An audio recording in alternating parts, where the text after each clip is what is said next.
when the true revival comes ብዙ ቨርዥን አይኖርም። የመድረክ ቨርዥን፣ የቤት ቨርዥን፣ የመስሪያ ቤት ቨርዥን። what's the final goal of revival? በጣም የተምነሸነሽን የምድር ኗሪዎች ሊያደርገን አይደለም። እንዲህ ወደድከን እውነት ምን አድርገንልህ ምን ጠቅመንህ ነው? የደከመብን የወረደብን የወደቀብን የሞተብን ነገር ቢኖር ኢየሱስ ትንሳኤም ነው። ትንሳኤ እኮ ቀን አይደለም። ያንን የትንሳኤ ቀን እንኳን የትንሳኤ ቀን እኮ ማስብለው እኔ ነኝ። ምን አድርጎ ምን አጥፍቶ እውራንን ባበራ ሽባን በተረተረ ምን ወንጀል ሰርቶ ነው በመስቀል ላይ ተሰቀለው? ትንሳኤ ነው ከኛ ጋር ያለው። ትንሳኤ ነው አብሮን የሚወጣው። ትንሳኤ ነው አብሮን የሚገባው። ያ ኢየሱስን ከሙታን ያስነሳው የትንሳኤ መንፈስና ኃይል ሕያው ሆኖ በእኛም ህይወት ይሰራል። ሞቶ የሚቀርብን ነገር የለም። ምክንያቱም እግዚአብሔር የእንደገና አምላክ ነው፣ የትንሳኤ አምላክ ነው የምናመልከው። እኔ አንተን አምኜ አይደል ክርስቲያኖች ብዙ ጊዜ በቃ የሚሉት እኔ አንተን ተከትዬ እንዴ። ተስፋችን ግን ይሄ ህይወት መጨረሻችን አይደለም የሚለው ያዩት እና ትንሳኤውን ሪል ያመኑ ሰዎች በቃ ህይወታቸውን እስከ መስጠት ድረስ ነው የኖሩለት። እኔ እግዚአብሔር የተናገረኝ ይሄ ብቻ አይደለም። አዋጃችን፣ ምስክርነታችን፣ የምናውጀው እውነታችን እኮ ኢየሱስ ተነስቷል። እንደምንነሳ ስለተነሳ እናውቃለን። ስንነሳ ምን እንደምንመስል እሱ ተነስቶ ስለታየ እናውቃለን። እኛንን ኢየሱስ ክርስቶስን ያሰቀለው የሰው ልጆች ኃጢአት ኢየሱስ የለበሰው አካል የምንለብስበት ግሎሪፊኬሽን የምንለው ከፊት የሚጠብቀን ነገር አለ። አይገርም? ሰዎች ሊክዱት በማይችሉበት መልኩ እግዚአብሔር ራሱ ሲመጣና ሲገናኝ ማለት ነው። ሪቫይቫል ሊመጣ ሲል ምልክቶች አሉት። አንዱ ምልክት የሞተ ነገር መብዛቱ። ምንድነው ሪቫይቫል? ጌታችን ተነስቶልናል፣ ሞቶ አልቀረም። ያ እግዚአብሔር ሩቅ ያልሆነበት፣ ያ እግዚአብሔር የኮንፍራንስ ያልሆነበት። የእግዚአብሔር ሩቅነት ኖርማል ሊሆንብን አይገባም።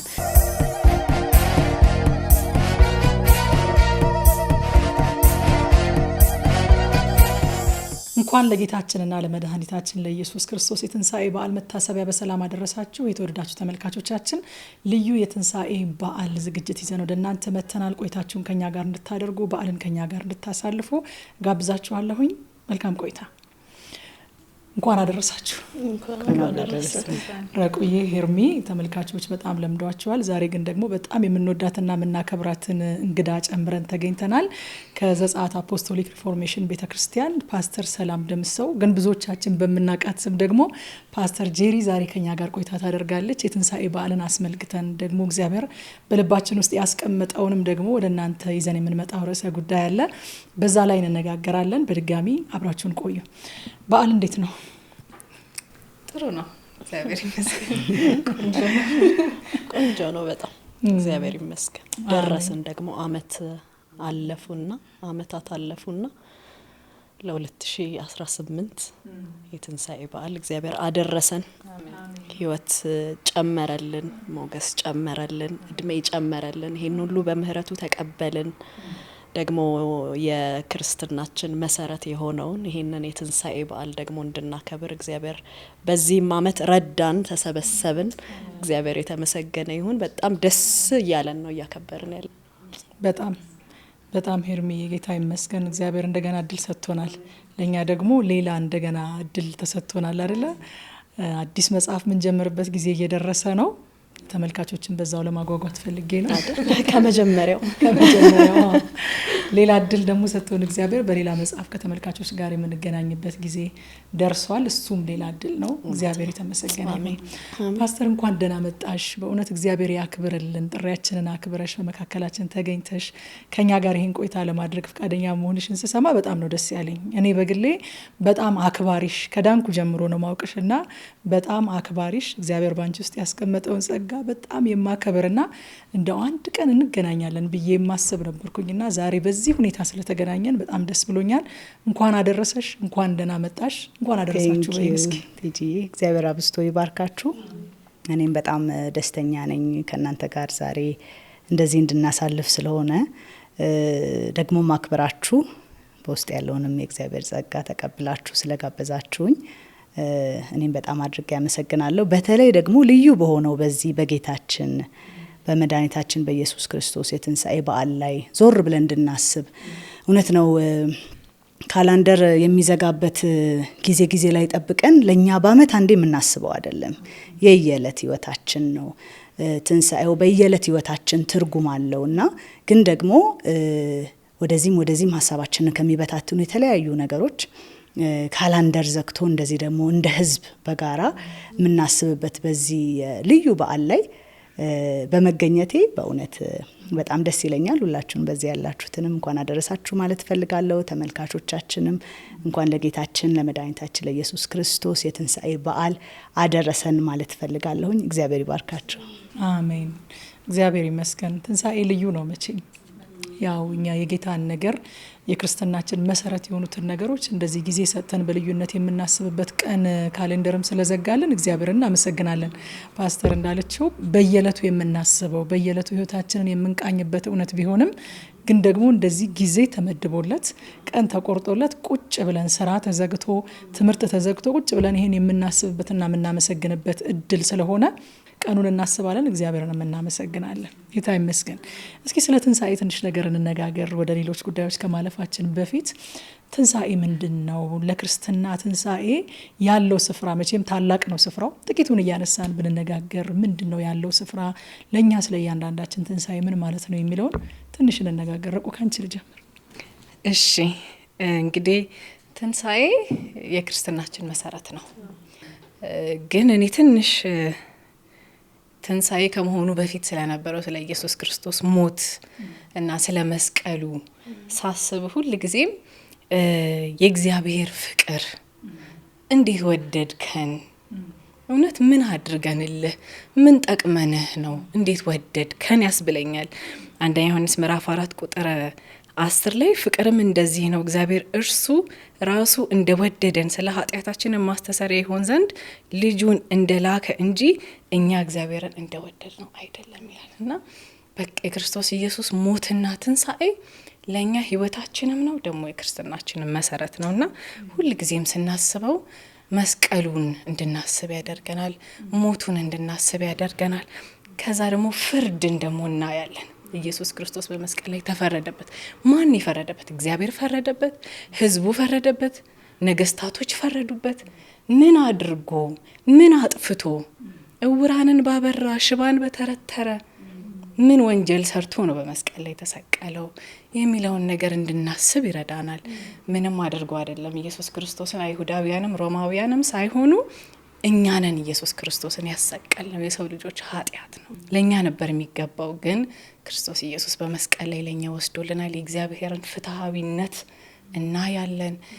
ከዛ ደግሞ ጌታ ኢየሱስ ደግሞ ሞቶ አልቀረም፣ ተነስቷል። ኢየሱስ ተነስቷል። በቃ it's a good news ለኛ ጌታችን ተነስቶልናል፣ ሞቶ አልቀረም። ብዙዎች ቀድሞ አታክ የሚያደርጉት የትንሳኤን እውነት ነው። ከዛን ጊዜ ጀምሮ ተሰርቋል ምናምን እየተባለ የሐሰት ወሬ እስከ ዛሬ ድረስ እየተወራ ያለው የትንሳኤ የክርስትና መሰረት እንደሆነ ስለሚታመን ነውና ኢየሱስ ክርስቶስ ግን ተነስቷል። ከዛ ደግሞ እኛም ደግሞ እንደምንነሳ ደግሞ እሱ በኩራት ሆኖ ደግሞ ታይቶልናል። ስለዚህ ኢየሱስ ተነስቷል። በቃ አሁን ሞቶ አልቀረም፣ ኢየሱስ ተነስቷል። አሜን። ለኔ ትንሳኤ ይሄ ነው ያለው ትርጉም። አሜን። ያ በጣም ደስ በሚል ሁኔታ ረቂቅ ያንስተዋልች እውነት ነው። የክርስትናችን መሰረት ነው። ዕብራውያን ምዕራፍ 2 ላይ ያለውን ሐሳብ አንስቼ ከሱ ብጀምር ደስ ይለኛል። ዕብራውያን ምዕራፍ 2 ከ14 ጀምሮ ያለውን አብረን እናንብብ። እንደዚህ ይላል፣ ልጆቹ በስጋና በደም እንደሚካፈሉ እርሱ ራሱ ደግሞ ያንኑ ተካፈለ። ልክ እኛ የሰው ልጆች ስጋና ደም እንዳለን ሁሉ እሱም ያንኑ ተካፈለ። ልክ እንደኛው ሆነ አይደል? ነገሩ ስንጀምር ወደ ኋላ ስንሄድ አምላክ ሰው ከሆነበት ጊዜ ነው የምንጀምረው። ለአምላክ ሰው መሆን ማለት ከሰማይ ወደ ምድር መምጣት ማለት ከሆነ ሰፈር ወደ ሆነ ሰፈር መሄድ አይደለም። የመጨረሻ የዝቅታ ጥግ ነው። በቃ ከዚህ ውጪ ዝቅታ የለም። እና ስለዚህ ነው በስጋና በደም ልጆቹ እንደሚካፈሉ እርሱ ራሱ ደግሞ ያንኑ ተካፈለ ይልና ያ የሆነበትን ምክንያት ነው እዚህ ጋር ቀጥሎ የሚያነሳልን። ምን ይላል? ይኸውም ይላል በሞት ላይ ኃይል ያለውን ዲያብሎስን በሞቱ ኃይል እንዲደመስስ ነው። ነፍሴ ሐሴት ታደርጋለች። አይገርምም? በሞት ላይ ለዘመናት ኃይል ኖሮት የነበረ ዲያብሎስ አለ እና እሱን ግን የደመሰሰው በሞት ላይ ኃይል ያለውን ዲያብሎስን የደመሰሰው በሞቱ ኃይል ነው። ሞቶ ነው የሞትን ኃይል ያጠፋው። ሞቶ ነው ዲያብሎስን የደመሰሰው። ኤኒሞር ስልጣን ያለውን ነገር የነጠቀው። አይገርምም? ከዛም እንደሚል ታውቃላችሁ ቀጥሎ ቁጥር 15 ላይ እንዲሁም ይላል በሕይወት ዘመናቸው ሁሉ በሞት ፍርሃት ባርነት የታሰሩትን ነፃ እንዲያወጣ ነው። ለምንድን ነው እንደኛ በስጋና ደም መካፈል ያስፈለገው ቢባል አንዳንዴ አይደለም የሚለው እንዲሁም በሕይወት ዘመናቸው ሁሉ በሞት ፍርሃት ባርነት የታሰሩትን የሰው ልጆች በብዙ አይነት መከራ ውስጥ እናልፋለን አይደል? በታሪክ ውስጥ እኛ ባለንበት ዘመን ሰዎች ስለሆንን ይገባናል። ረሃብ አለ፣ ጦርነት አለ፣ ችግር አለ፣ ህመም አለ። እንዲህ ብለን የምንለው ብዙ አይነት የወደቀ ዓለም ውስጥ ስለምንኖር ማለት ነው። ግን ወርስት ኬዝ ምንድን ነው? እሺ ታመምን፣ ተራብን፣ ጦርነት መጣ። የመጨረሻው ነገር ምንድን ነው ቢባል ሞት ነው። ከዛ ውጪ ምንም ነገር እኮ የለም ማለት ሞት ነው። ከዚህ ሁልጊዜ የሰው ልጆች የታሰሩበት የሆነ ባርነት አለ። ምን የሚባል የሞት ፍርሃት ባርነት የሚባል እና ለምን ጌታ ኢየሱስ ክርስቶስ ስጋ ለበሰ? ለምን እንደኛ ለመሆን ተካፈለ ቢባል አንደኛው በሞቱ ኃይል በሞት ላይ ስልጣን የነበረውን ዲያብሎስ ለመደምሰስ ነው። ሁለተኛ ደግሞ በሕይወት ዘመናቸው ሁሉ እኮ ነው የሚለው ማለት ኮንቲኒየስ የሆነ ፍርሃት ሰው ውስጥ አለ። ባርነት ነው፣ ቀንበር ነው። ከዛ ነፃ ሊያወጣል። ዛሬ እኔና እናንተ ጌታ ኢየሱስ ክርስቶስን እንደ ግል አዳኛችን አድርገን የተቀበልን ስለኛ እንደሞተ ያመንን ደግሞም እንደተነሳ የምናምን ዛሬም በእንዲህ አይነት ሁኔታ ትንሣኤን እያከበርን ሴሌብሬት እያደረግን እልል እያለን እንደዚህ ዘንጠን አምሮብን ደስ ብሎን ይህ ሁሉ የሆነው በሞቱ ሞትን ስላሸነፍና ከዚህ የሞት ፍርሃት ቀንበር ነፃ ስላወጣን። ለኛ ዛሬ ሞት የመጨረሻ አስፈሪ ነገር አይደለም። ሰይጣን በምንም መልኩ በቃ ለኛ ሞት የሚያስፈራን የመጨረሻ ጉዳችን የሚፈላበት ነገር ሳይሆን ትላንትና ነበር። አንረሳው። ትላንት ነበር የሚያስደነግጠን ነበረ። መስማት ማንፈልገው ርዕሰ ጉዳይ ነበረ። ዛሬ ግን ሞት ለኛ በጌታችን ስለተሸነፈ ወደ አብ መድረሻ ጌታ ኢየሱስን ፊት ለፊት ወደምናይበት መሸጋገሪያ ድልድያችን እንጂ የስጋታችን ምንጭ አይደለም። ለምን ቢባል ጌታ ኢየሱስ ክርስቶስ በሞቱ ኃይል ሞት ላይ ስልጣን የነበረውን ዲያብሎስን ስለደመሰሰና ከዚህ ባርነት ነፃ ስላወጣ ነው። ከዛ ምን ይላል? ቁጥር 16 ላይ እርሱ የመጣው መላእክትን ለመርዳት ሳይሆን የአብርሃምን ዘር ለመርዳት እንደሆነ ግልጽ ነው። አሻሚም አይደለም። በቃ የሰው ልጆች ሊያድን ነው የመጣው፣ ግልጽ ነው ይላል። ከዛስ ስለዚህ በሁሉም ነገር ወንድሞቹን መምሰል ተገባው። ይህንም ያደረገው መሐሪና ታማኝ ሊቀ ካህናት ሆኖ እግዚአብሔርን ለማገልገልና ለሕዝቡ የኃጢአትን ስርየት ለማስገኘት ነው። እርሱ ራሱ በተፈተነ ጊዜ መከራን ስለተቀበለ የሚፈተኑትን ሊረዳቸው ይችላል። ፎር ዲስ ሪዝን ለዚህ ምክንያት እኛን መምሰል ነበረበት። ከዛስ ይሄ ብቻ ሳይሆን ደግሞ ሊረዳ ነው። አይገርምም? ጌታ ኢየሱስ አድኖን ብቻ በቃ የኃጢአታችን ዋጋ ከፍሎ ደምስሶልን በቃ ከዚህ በኋላ እኔ ዋጋውን ከፍያለሁኝ ብሎ ለቀረው የህይወት ዘመናችን ደግሞ የተወሰኑ ነገሮችን ለኛ አላስቀረልንም። አንችለውም። በጸጋው አይደል ሄዳን ነው የምንኖረውም በጸጋ ነው፣ እላይ የምንደርሰውም በጸጋው ነው። እና ይሄ ፕሮሰስ እንዴት ነው የሚከናወነው ታዲያ? እሱ እኮ አርጓል አሁን ብንል በድካማችን ሊራራልን የሚችል በሰማያት ያለፈ ታላቅ ሊቀ ካህን አለን። ለዛ ነው እምነታችንን ጸንተን እንጠብቅ የሚለው። ለምን ይባል? በነገር ሁሉ ልክ እንደኛ ስለተፈተነ። ይሄንን እኮ ነው የሚለን አይደል? እዚህኛውም ክፍል ላይ እሱ ራሱ በተፈተነ ጊዜ መከራን ስለተቀበለ ይረዳናል። ስለዚህ ስለሚረዳን ደግሞ ይረዳናል፣ ጸጋውን ያበዛልናል። በድካም ብንመላለስ ምን ብንልና ይሄ የኢየሱስ ክርስቶስ የመምጣቱ ስጋን የመልበሱ ትሩፋት በሆኑ ቃላትና ቋንቋዎች ተዘርዝሮ የሚያልቅ አይደለም። ስሙ ለዘላለም የተባረከ ይሁን። እና ይህ ትንሣኤ ደግሞ የዘላለም ህይወትን መውረሻችን ነው። ግን ኢቭን አሁን ላይ ላለን ህይወት ትርጓሜው ምንድነው ብንል አንድ የምንወደው ታሪክ ብዙዎቻችንም የምናውቀው ታሪክ አለ። ዮሐንስ 11 ላይ የኢየሱስ ክርስቶስ ወዳጆች የሆኑት አይደል? እነ ማርታ፣ ማርያም፣ አላዛር አላዛር እንደታመመና ከዛ መልእክተኞችን እንደላኩበት የምትወደው አላዛር እኮ ታሟል ብለው ላኩለትና እሱ ያው አልተገኘም ነበረ። የእግዚአብሔር ክብር በእንደዛ ሁኔታ ቀጥሎ በሚፈጠረው ነገር መገለጥ ስለነበረበት ከዛ የመጣው እንደምናቀው ከሞተ በኋላ ነው፣ ከተቀበረ በኋላ ነው። ያውም ስንተኛ ቀን ከሆነው 4ኛ ቀን ላይ ሆኖ ነው የመጣው። እና ልክ ኢየሱስ ክርስቶስ መምጣቱን ስትሰማ ማርታ ሮጣ ወጣች። ጌታ ሆይ አለች፣ አንተ እኮ በዚህ ብትሆን ኖሮ ወንድማችን አይሞትም ነበር እኮ አለችው። ከዛ ምን አለችው? አሁንም ቢሆን የምትለምነውን ሁሉ እግዚአብሔር እንደሚሰጥህ አውቃለሁ አለችው። ከዛ ጌታ ኢየሱስ ወንድምሽ ይነሳል አላት።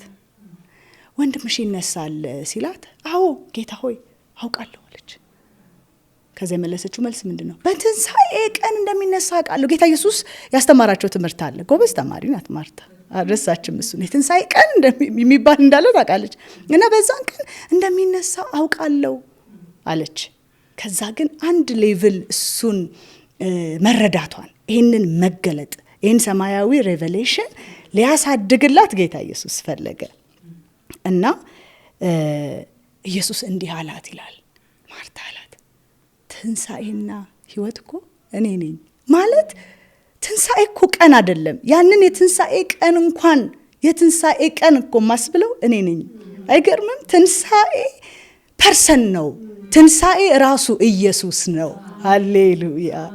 ስለዚህ ዛሬ ላለን ቀን ለየለት ኑሯችን ትርጓሜው ምንድነው ቢባል ለየትኛውም ለሞተብን ነገር ለየትኛውም አለቀ ለምንለው ነገር ትንሣኤ የሆነው ኢየሱስ ከኛ ጋር አለ። በየዕለት ህይወታችን ከኛ ጋር አለ። ገና ሞተን ተነስ ሩቅ ምናየው አይደለም። ትንሣኤ ነው ከኛ ጋር ያለው። ትንሣኤ ነው አብሮን የሚወጣው። ትንሣኤ ነው አብሮን የሚገባው። ከዚህ መገለጧን ወደ ሌላ ሌቭል ከፍ አደረገላት። ትንሣኤ ቀን አይደለም፣ ትንሣኤና ህይወት እኮ እኔ ነኝ አላት።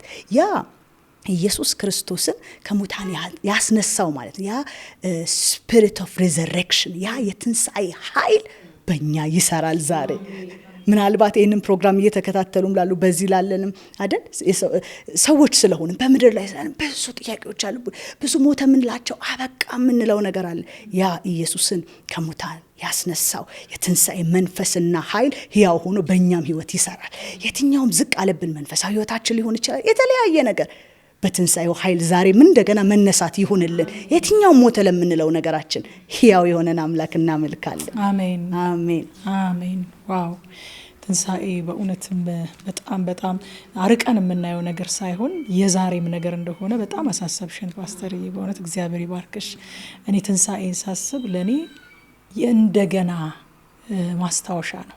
እግዚአብሔር የእንደገና አምላክ መሆኑ በጣም ልቤን የሚያሞቀው እውነት ነውና ሞቶ የሚቀር ነገር የለም። እኛ እንደ ክርስቲያኖች ሞቶ የሚቀርብን ነገር የለም። ምክንያቱም እግዚአብሔር የእንደገና አምላክ ነው፣ የትንሣኤ አምላክ ነው የምናመልከው።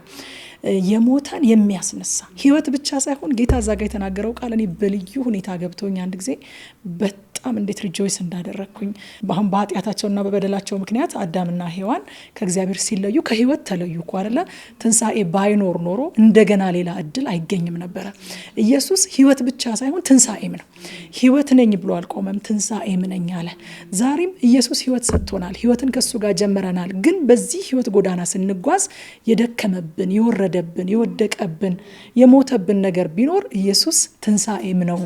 ይሄ ቀን ብቻ አይደለም፣ የሞተ ነገር የሚቀሰቀስበት ቀን ነው። ወደ በኋላ ላይ ደግሞ በደንብ እንመጣበታለን አይደለ? ትንሣኤነቱን ደግሞ በደንብ የምናወራበት ሰዓት ይኖረናል ብዬ አምናለሁኝና እግዚአብሔር ይባርክሽ ፓስተርዬ። በጣም በእውነት እዚህ ላይ የምትጨምሩት ካለ እስኪ። ምናልባት አንደኛ ቆሮንቶስ 15ን ትንሣኤን ከኛ ጋር በደንብ በቃ የሚያገናኝልን ክፍል ነው። እኔ በጣም ሳስበው እኔም በጣም ደስ የሚለኝ እግዚአብሔርን በቃ ለዚህ ህይወት ብቻ አይደለም ተስፋ እኮ ያደረግነው ይላቸዋል ጳውሎስ። በጣም የሚነካኝ ክፍል ነውና በዚህ ምድር ላይ በብዙ አይነት ሁኔታ በከፍታ በዝቅታ በድካም በብርታት ልናሳልፍ እንችላለን። ግን ትንሣኤን ስናስብ እግዚአብሔርን ተስፋ ያደረግነው በቃ ለዚህኛዋ ህይወት ብቻ አለመሆኑ ህይወት እንደሚቀጥል ማሰብ ራሱ እኮ ተስፋ ራሱ እኮ በቃ ትልቅ የሚያስቀጥል ኃይል ነው። እንደዚህ ላንበበው ቃሉ ራሱን ስለሚያብራራና ስለሚናገር ክርስቶስ ከሙታን እንደተነሳ የሚሰበክ ከሆነ ከናንተ አንዳንዶቹ እንዴት የሙታን ትንሣኤ የለም ይላሉ ይላል። የሙታን ትንሣኤ ከሌለማ ክርስቶስም አልተነሳም ማለት ነው። ክርስቶስም ካልተነሳ ስብከታችን ዋጋ ቢስ ነው፣ እምነታችሁም ከንቱ ነው። ከዚህም በላይ እግዚአብሔር ክርስቶስን ከሙታን አስነስቶታል ብለን በመመስከራችን ሐሰተኞች የእግዚአብሔር ምስክሮች ሆነን ተገኝተናል። ሙታን የማይነሱ ከሆነ ክርስቶስንም አላስነሳውም ማለት ነው። ምክንያቱም ሙታን ካልተነሱ ክርስቶስም አልተነሳም። ክርስቶስም ካልተነሳ እምነታችሁ ከንቱ ነው፣ እናንተም እስካሁን ድረስ በኃጢአታችሁ አላችሁ ማለት ነው። እንዲህም ከሆነ በክርስቶስ ያንቀላፉት ጠፍተዋል ማለት ነው። ክርስቶስን ተስፋ ያደረግነው ለዚህች ሕይወት ብቻ ከሆነ ከሰው ሁሉ ይልቅ የምናሳዝነን ይላል። መቃ መሰረታችን ነው። በዚህ ምድር ላይ ከማያምኑ ጋር አንድ አይነት ሕይወት ሊኖረን ይችላል ማለት ተመሳሳይ በቃ በዝቅታ የማለፍ የሐዘን የምናዝንበት ጊዜ የለም እኮ ማለት አይደለም አይደል? ጌታ ኢየሱስ ክርስቶስን እንደ ግል አዳኛችን አድርገን በተቀበልን ሰዓት እንባ የሚባል ነገር ከዓይኖቻችን ጠፍቷል ማለት አይደለም። ምናዝንባቸው ከፍ ምንልባቸው እንዳሉ ዝቅ ምንልባቸው ብዙ ሴናሪዎች አሉ ኢን ላይፍ። ምን መሳሰል እኔ አንተን አምኜ አይደል ክርስቲያኖች ብዙ ጊዜ በቃ የሚሉት እኔ አንተን ተከትዬ እንዴት እንዲሆንብኛል መከራ ይጠፋል አይደለም ተስፋችን ግን ይሄ ህይወት መጨረሻችን አይደለም የሚለው ነው። ከዚህ ህይወት በኋላ ሌላ ህይወት አለን ማለት ነው። ሲያሳንሳት ደስ አይልም። ተስፋ ያደረግነው ለዚህች ህይወት ነው ቢለው ይሄ አይደል እቺን ህይወት አይነት ነገር ነው አባባሉና እቺኛዋ ለኛ ጥቂት የምትባል ይቺ የምትባል ናት ለኛ። ክርስቶስ ከሙታን መነሳቱ ለኛም እንደምንነሳ ሌላ ህይወት እንዳለ ተስፋ እንዳለ ከእግዚአብሔር ጋር የዘላለም የሚባል ህይወት እንዳለ ሬዘሬክሽን እሱ ከሙታን በኩር ሆኖ ተነሳልን። እኛም ደግሞ ሞት የማይዘን ቅድም ፓስተርዬ እንዳለችው በኩር ሆኖ ተነስቶልናል። እኛም ደግሞ የትንሳኤን እንትን ተቀላቅለናል። እኛም ምንነሳነን ትንሳኤ የኛም የህይወት አካል ነው የሚሆነውና ያንን ተስፋ እንድናደርግ ትንሳኤን ዛሬ ስናከብር ኢየሱስ ተነስቷል ስንል እኛም እኮ ተስፋ አለን። ለዚህች ህይወት ብቻ አይደለም ኢየሱስን ያመን ነው እያለን እኛንም በተስፋ የሚሞላን የክርስትናችን ቅድም እንዳልኩት መሰረት የሆነ መታሰቢያ ብዬ አስበዋለሁኝ እኔ። እግዚአብሔር የተባረከ ይሁን። እዚህ ላይ መጨመር እንኳን ሳይሆን እንደው በልቤ ላይ ተመላለሰ አንድ ሀሳብ ስላለ ነው።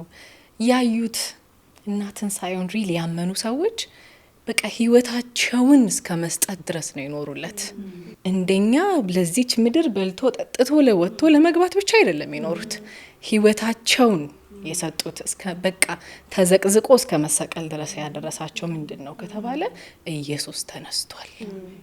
አሁን ህይወት ትርጉም አለው። የህይወትን ትርጉምን ያገኘ ነው። the definition of life ነው ያገኘ ነው በክርስቶስና ያዩት በቃ የእውነትም ኖረውለታል። እና እለት በቃ ትንሳኤውን እያሰብን እያየነው እንድንኖር በጣም ልቤ ላይ ስለተሰማኝ ይሄንን እውነት ነው። ሐዋርያት ሥራ መጀመሪያው አካባቢ እኮ ገና ሐዋርያቱ ራሱ ካስታወሳችሁ በይሁዳ ቦታ አንድ ሰው እንምረጥ ብለው ሲሉ ምን እንደሆነ የዛ ሰው ስራ ሲናገሩ የትንሳኤው ምስክር እንዲሆን ይላሉ። አገልግሎት ራሱ እኮ የትንሳኤው ምስክርነት ነው። አዋጃችን ምስክርነታችን የምናውጀው እውነታችን እኮ ኢየሱስ ተነስቷል ነው። ክርስትና መሰረቱ እሱ ነው። አዋጁ እሱ ነው። አገልግሎታችንም እሱ ነው። የቀረልን ነገር እሱ ነው። ኢየሱስ ተነስቷል እያለን ማወጅ ማለት ነው።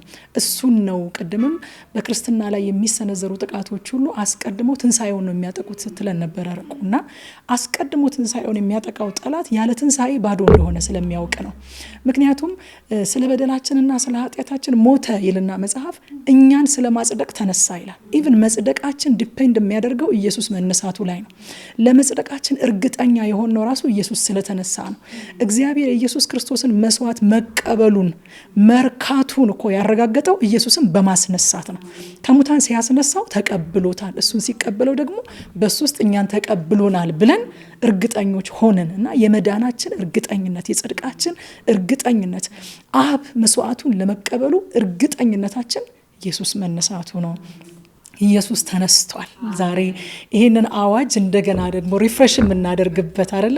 እንደገና ይሄንን እያሰብን ሪጆይስ የምናደርግበት ሞቱን እያሰብን እግዚአብሔርን እንደምናመሰግን ሁሉ ትንሳኤውን እያሰብን ደግሞ ደስ ይለናል። በሞቱ እዳችንን ከፍሎልናል፣ በትንሳኤው ደግሞ አጽድቆናል። በትንሳኤው ደግሞ አዲስ ፍጥረት አድርጎናል። እሱ ስለተነሳ እኛ እንደምንነሳ እናውቃለን። እንደምትነሱ በምን አወቃችሁ? ሞታችሁ መጨረሻ እንዳልሆነ በምን አወቃችሁ? ኢየሱስ ስለተነሳ። እሱ እንደ በኩራት ሆኖ ነው የተነሳው እኮ። እኛ ስንነሳ ምን እንደምንመስል አሁን ግራ አይገባንም። እንነሳለን። ስንነሳ እንዴት ይሆን ምን ሆነው ምናምን ብለን አንጠያየቅም። እንደምንነሳ ስለተነሳ እናውቃለን። ስንነሳ ምን እንደምንመስል እሱ ተነስቶ ስለታየ እናውቃለን። ተነስቶ መነሳቱን እርግጠኞች እንዲሆኑ 40 ቀን አብሯቸው ሆኖ ስለ ትንሣኤው እየታያቸው እየነገራቸው 40 ቀን አብሯቸው አሳልፈዋል። ሐዋርያቱ ኮንፊውዝድ አልነበሩም። እንነሳለን አንነሳም የሚል ኮንፊውዥን አልነበረባቸውም። ስንነሳ ምን እንሆናለን? እንዴት ይሆን ምን ሆነው? ኮንፊውዥን አልነበረም። ግራ መጋባት አልነበረም። ያውቁታል። እኛም እናውቃለን። እንደምንነሳ እናውቃለን። ስንነሳ እሱን እንደምንመስል እናውቃለን። እሱ እንደ በኩራት ሆኖ ተነስተዋል። እሱን ተከትለን እንነሳለን።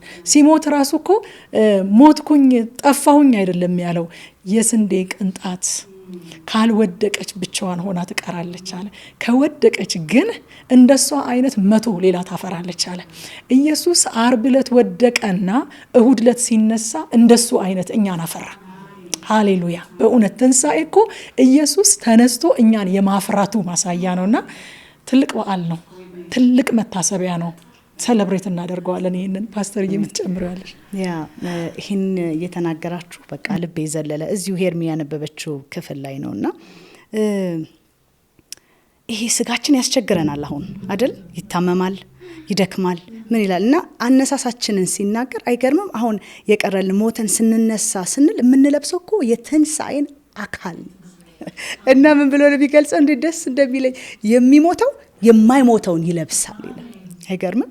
የሚበሰብሰው የማይበሰብሰውን ይለብሳል። ስንነሳ ኢየሱስ ክርስቶስ አሁን ለብሶት ያለው ያ ደቀ መዛሙርቱ ሐዋርያቱ ያዩትን ያንን አካል ለብሰን ነው የምንነሳው። ንጹህ የሆነ ምናልባት ዛሬ በህመም በተለያየ ነገር ጠባሳ ያለበት ሊኖር ይችላል። የተለያየ አይነት እክል ሊኖርብን ይችላል። ስንነሳ ግን እስከነዚህ ሁሉ በምድር ላይ ያለን ከነበሩብን ነገሮች ጋር አይደለም የምንነሳው። ኢየሱስ የለበሰውን አካል የምንለብስበት ግሎሪፊኬሽን የምንለው ከፊት የሚጠብቀን ነገር አለ። አይገርምም? ያንን አካል ያለብሰናል። ለዛ ነው የሚለው ሞት ሆይ መውጊያ የታል? አይገርምም? ሲኦል ሆይ ድል መንሳት የታል? ለምን ለዘመናት ሲጎርር የነበረ የመጨረሻ ኃያል ሞት ማን ይፈራል? ባለስልጣን አይፈራ፣ ሀብታም የተማረ አይፈራ። ማን ይፈራል? ሁሉም የሚንቀጠቀጥለት ነው ሞት። ኢየሱስ ክርስቶስ ግን ከሙታን በመነሳቱ ሞት ስለተሸነፈ ሞት ሆይ መውጊያ የታል? ሲኦል ሆይ ድል መንሳትህ የታል ይላል። ከዛ ምን ይላል? የሞት መውጊያው ኃጢአት ነው፣ የኃጢአት ኃይል ደግሞ ሕግ ነው ይልና ነገር ግን ይላል በጌታ በኢየሱስ ክርስቶስ በኩል እንዴት እንደምወደው ይንቃል። በጌታ በኢየሱስ ክርስቶስ በኩል ድል ለሚሰጠን አይገርምም? ለእግዚአብሔር ምስጋና ይሁን ይላል። መዳናችን፣ ነገን ተስፋ ማድረጋችን፣ በትንሣኤው እንነሳለን ማለታችን ከኛ የሆነ አንዳች ነገር የለበትም። እግዚአብሔር ያንን ድል መንሳት የሰጠን እንደተባለው በጌታ በኢየሱስ ክርስቶስ በኩል ነው። በቃ ሌላ ምንም ድል ማድረጊያ መንገድ የለም። በእሱ በኩል ነው ሞትን ማሸነፍ ያለው፣ በእሱ በኩል ነው። ስለዚህም በጌታ በኢየሱስ ክርስቶስ በኩል ድል መንሳትን ለሰጠን ለእግዚአብሔር ምስጋና ይሁን፣ አሜን እንላለን። እኛም ዛሬ ለእግዚአብሔር ምስጋና ይሁንለት። ከተፈቀደልኝ አንድ ክፍል ልጨምር። አንደኛ ጴጥሮስ ምዕራፍ 1 ቁጥር 3 ላይ ምን ይላል?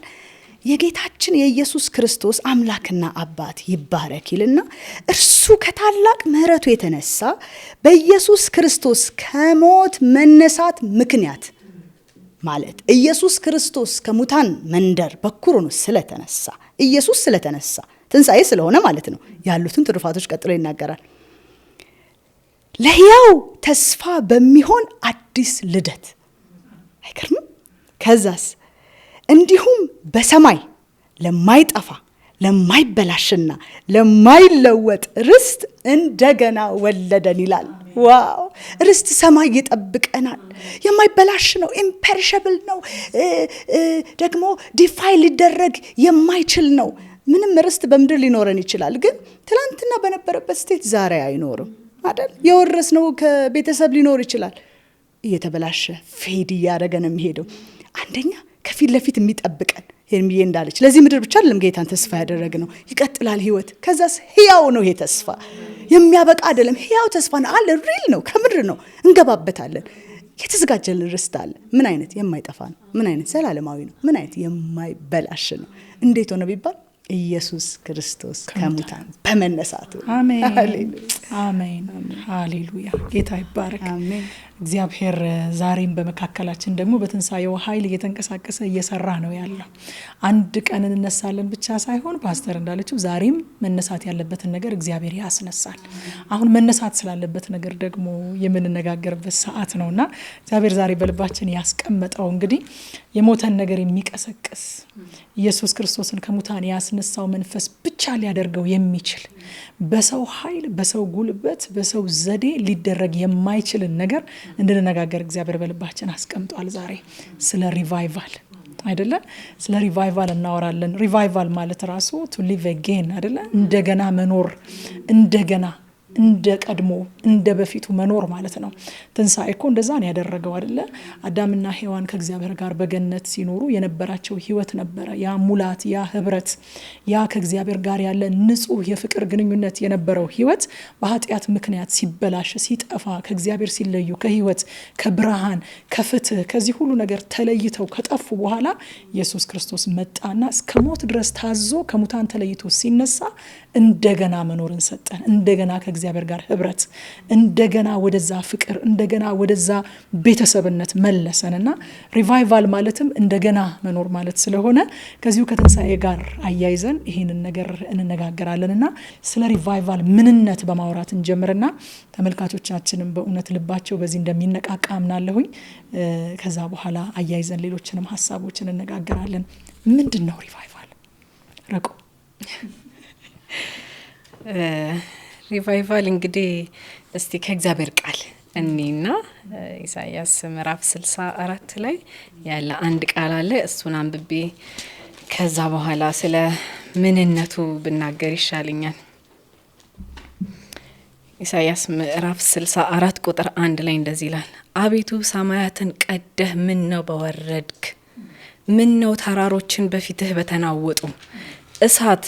እሳት ሲለኮስ ጭራሮን እንደሚያቃጥል ውሃን እንደሚያፈላ ስምህ በጠላቶች ዘንድ እንዲታወቅ ውረድ። መንግስታትን በፊትህ እንዲንቀጠቀጡ አድርግ። እኛ ያልጠበቅነውን አስፈሪ ነገር ባደረክ ጊዜ አንተ ወረድክ፣ ተራሮችም በፊትህ ተንቀጠቀጡ ይላል እግዚአብሔር ቃል ሲናገር። ከዚህ ክፍል ተነስቼ ሪቫይቫል ምንድነው ለሚለው ጥያቄ በቃ ራሱ እግዚአብሔር ሲመጣ ማለት ነው። በሰዎች መካከል በዳኑም ባልዳኑም ሰዎች ሊክዱት በማይችሉበት መልኩ እግዚአብሔር ራሱ ሲመጣና ሲገናኘን ማለት ነው ሪቫይቫል ማለትና እንደ መጀመሪያው መሆን የሚለን ሐሳብ ነው የሚይዘው። እግዚአብሔር ሲፈጥረን እንደነበር ነው እንደ መጀመሪያው ያ ክብር፣ ያ ውበት፣ ያ ምሳሌነት በእኛ መልሶ እንዲታይ ምን ራሱ እግዚአብሔር እንዲመጣ ያስፈልጋል። መንፈሳዊ ህይወት ይደክማል። ወደ መሞት ለሚመጣ ነገር መልሶ ተሐድሶን መልሶን ህይወትን የሚሰጥ ነው ሪቫይቫል እና በቃ እግዚአብሔር ራሱ ሲመጣ ነው ያልኩት። ለኔ ትርጉሙ ራሱ እግዚአብሔር ሲመጣ ነው። ቲጂዬ እንዳለችው በሰው ፍቃድ ሳይሆን በራሱ በእግዚአብሔር ሉዓላዊ ፍቃድ የሚሆን ነው። ደግሞ እውነት ነው። እኔም ስለ ሪቫይቫል አንዳንድ ነገሮችን እየተመለከትኩኝ ነው ስለምንነቱ ያየሁኝ። ቃሉን መጀመሪያ ሳየው የላቲን ቃል ነው to live again ማለት ነው፣ እንደገና መኖር። አንዳንድ ጊዜ ሪቫይቫል ማለት በቃ የሆነ እንደው መንቀጥቀጥ፣ የሆነ ስሜታዊ መሆን፣ የሆነ ማልቀስ ምናምን ነገር እንደሆነ ይሰማናል። ግን እነሱን ነገሮች ያካትታል፣ እነሱን ነገሮች ያስከትላል። እነዛ ነገሮች በሪቫይቫል ውስጥ ይከሰታሉ። ግን እነዛ ነገሮች በራሳቸው ሪቫይቫል ናቸው ማለት አይደለም። ሪቫይቫል በዋናነት ረቁ እንዳለችው የሞተን ነገር ወይንም ለሞት የተቃረበን ነገር መልሶ ወደ ህይወት ማምጣት። ኢዮኤል 2:25ን ባነብ ደስ ይለኛል። ኢዮኤል 2:25 ላይ እንደዚህ ይላል የእግዚአብሔር ቃል፣ በመካከላችሁ የሰደድኩት ታላቁ ሰራዊት፣ ትልልቁና ትንንሹ አንበጣ፣ ሌሎች አንበጦችና ያንበጣው መንጋ የበላውን እነዚህ ሁሉ የበሏቸውን አመታት ዋጋ እመልስላችኋለሁ። ሪቫይቫል መመለስ ነው። በቃ እግዚአብሔር የተበላን አመት ይመልሳል። የተበላን አመት መመለስ የሚችል የለም አይደለ? ገንዘብ ቢጠፋ ይተካል። ምንም ነገር ቢጠፋ እኮ መልሶ ሊተካ ይችላል።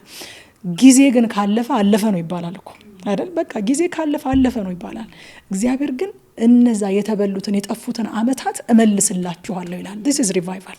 ለዛ ነው እግዚአብሔር ብቻ ነው ሊያደርገው የምንለው ያለፈ ጊዜን መተካት የሚችል መመለስ የሚችል ማንም ስለሌለ የሞተን ነገር ሕያው ማድረግ የሚችል ማንም ስለሌለ እግዚአብሔር ብቻ ነው የምንለው ለዛ ነው። ሌላው የተዳፈነን ነገር ከዚህ ቀደም የነበረ ሪቫይቫል በነገራችን ላይ ያልነበረን ሳይሆን የነበረ እኮ ነገሩ እኮ ነበረ ግን ሞቷል ነበረ ጠፍቷል ነበረ ተዳፍኗል። ያንን ነገር መቀስቀስና እንደ ቀድሞ ማድረግ ወደ ነበረው ወደ ትክክለኛ ወደ ኦሪጂናል ክብሩ መመለስ ነው። ካስታውሳችሁ ዘፍጥረት 26 ላይ ይስሐቅ ቁጥር 18 ላይ እንደዚህ ይላል በአባቱ በአብርሃም ጊዜ ተቆፍረው የነበሩትን አባቱ ከሞተ በኋላ ፍልስጤማውያን የደፈኗቸውን የውሃ ጉድጓዶች እንደገና እንዲከፈቱ አደረገ ይላል። ጉድጓዶቹ ነበሩ እኮ ከዚህ ቀደም አዲስ ጉድጓድ አይደለም የቆፈረው እንደገና እንዲከፈቱ አደረገ። ፍልስጤማውያን ደፍነዋቸው ነበር። አባቱ ቀድሞ ባወጣላቸው ስምም መልሶ ጠራቸው ይላል። ነበሩ ግን ፍልስጤማውያን ደፍነዋቸው ነበር። እኛም አሁን ሪቫይቫል ያስፈልገናል ስንል ምን እያለን ነው? ነበረን እኮ ህይወት ተሰጥቶናል፣ መንፈስ ቅዱስ ተሰጥቶናል፣ ኃይል ተሰጥቶናል፣ ጸጋ ተሰጥቶናል። ግን ልዩ ልዩ ፍልስጤማውያን ዛሬ ፍልስጤማውያን ሰዎች አይደሉም። የተለያዩ ነገሮች ቸልተኝነት ሊሆን ይችላል። የእግዚአብሔርን ቃል ችላ ማለት፣ ጸሎትን ችላ ማለት፣ ህብረትን ችላ ማለት፣ የእግዚአብሔርን ድምጽ ችላ ማለት፣ የኃጢአት ልምምድ፣ የተለያዩ ነገሮች ምንጮቻችንን ደፍነውታል። አሁን ድሮ ወደ ገጠር አካባቢ ምናልባት ሰምታችሁ ከሆነ ምንጮች ይደፈናሉ፣ በተለያየ ቆሻሻ ይደፈናሉ። ጠጠር ይገባል ምንጭ ላይ የሆነ ነገር ይመጣና ይደፍናቸዋል። ምንጩ አካባቢ ያልሆኑ ግን የምንጩን ትሩፋት የሚጠቀሙ ምንጩ እንደ ወንዝ ወርዶ የሚያገለግላቸው ሰዎች ውሃው ሲቀንስባቸው ከወንዙ ጋር አይደለም ዲል የሚያደርጉት ምንጩ ጋር ይሄዳሉ። ምንጩ ጋር ይሄዱና የደፈነውን ነገር ያነሳሱለታል። ድንጋይም ከሆነ ከብቶች ምናምን ድንጋይ ያስገቡበታል። ድንጋዩን ይለቃቅሙለታል፣ ቆሻሻውን ያነሱለታል፣ አረም በቅሎበት ከሆነ ይነቃቅሉለታል። ከዛ ምንጩ በሙሉ ኃይሉ መውጣት ሲጀምር ወንዙ ደግሞ እነሱ ጋር መስጠት ያለበትን ጥቅም መስጠት ይጀምራል። እግዚአብሔር የሰጠን ህይወት እኮ እየወጣ እየፈሰሰ ብዙዎችን የሚያጠጣ ብዙዎችን የሚያረሰርስ ልክ ሕዝቅኤል 47 ላይ እንዳለው ውሃ ከቤተ መቅደሱ እየወጣ ለሞተው ህይወት የሚሰጥ በወንዙ ዳር ሁሉ ዛፎች እንዲበቅሉ ፍሬ እንዲያፈሩ ፍሬ እንዲሰጡ የሚያደርግ ያ ውሃ በተለያዩ ነገሮች ተደፍኖ ልክ ፍልስጤማውያን እዚህ ጋር እንደደፈኑት በተለያየ ነገር ተደፍኖ ሊቋረጥ ይችላል እያለ ግን እንደሌለ ሊቆጠር ይችላል።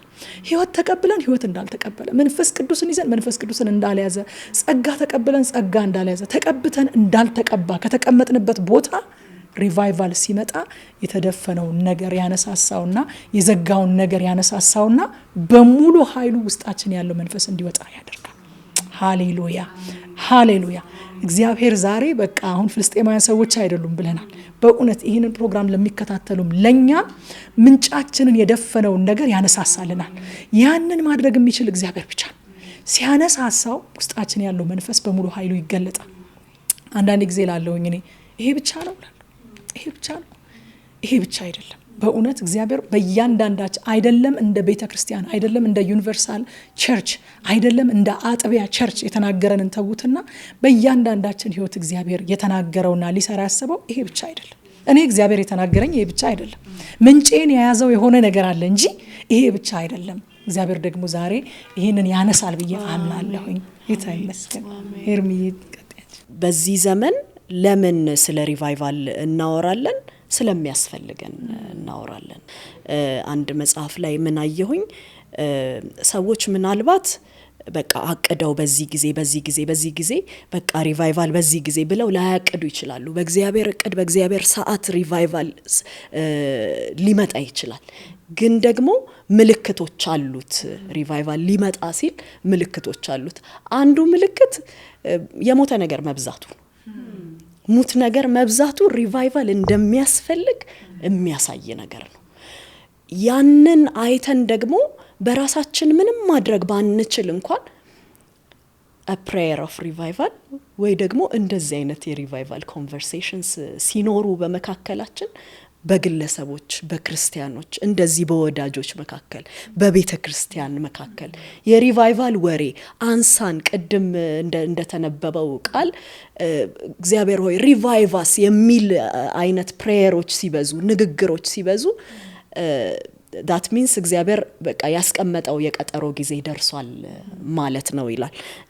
ምናልባት በደንብ አብራርቸው ካልሆነ በእንግሊዘኛ ነው ያነበብኩትና ጽፌዋለሁ፣ እሱን ላንብብላችሁ።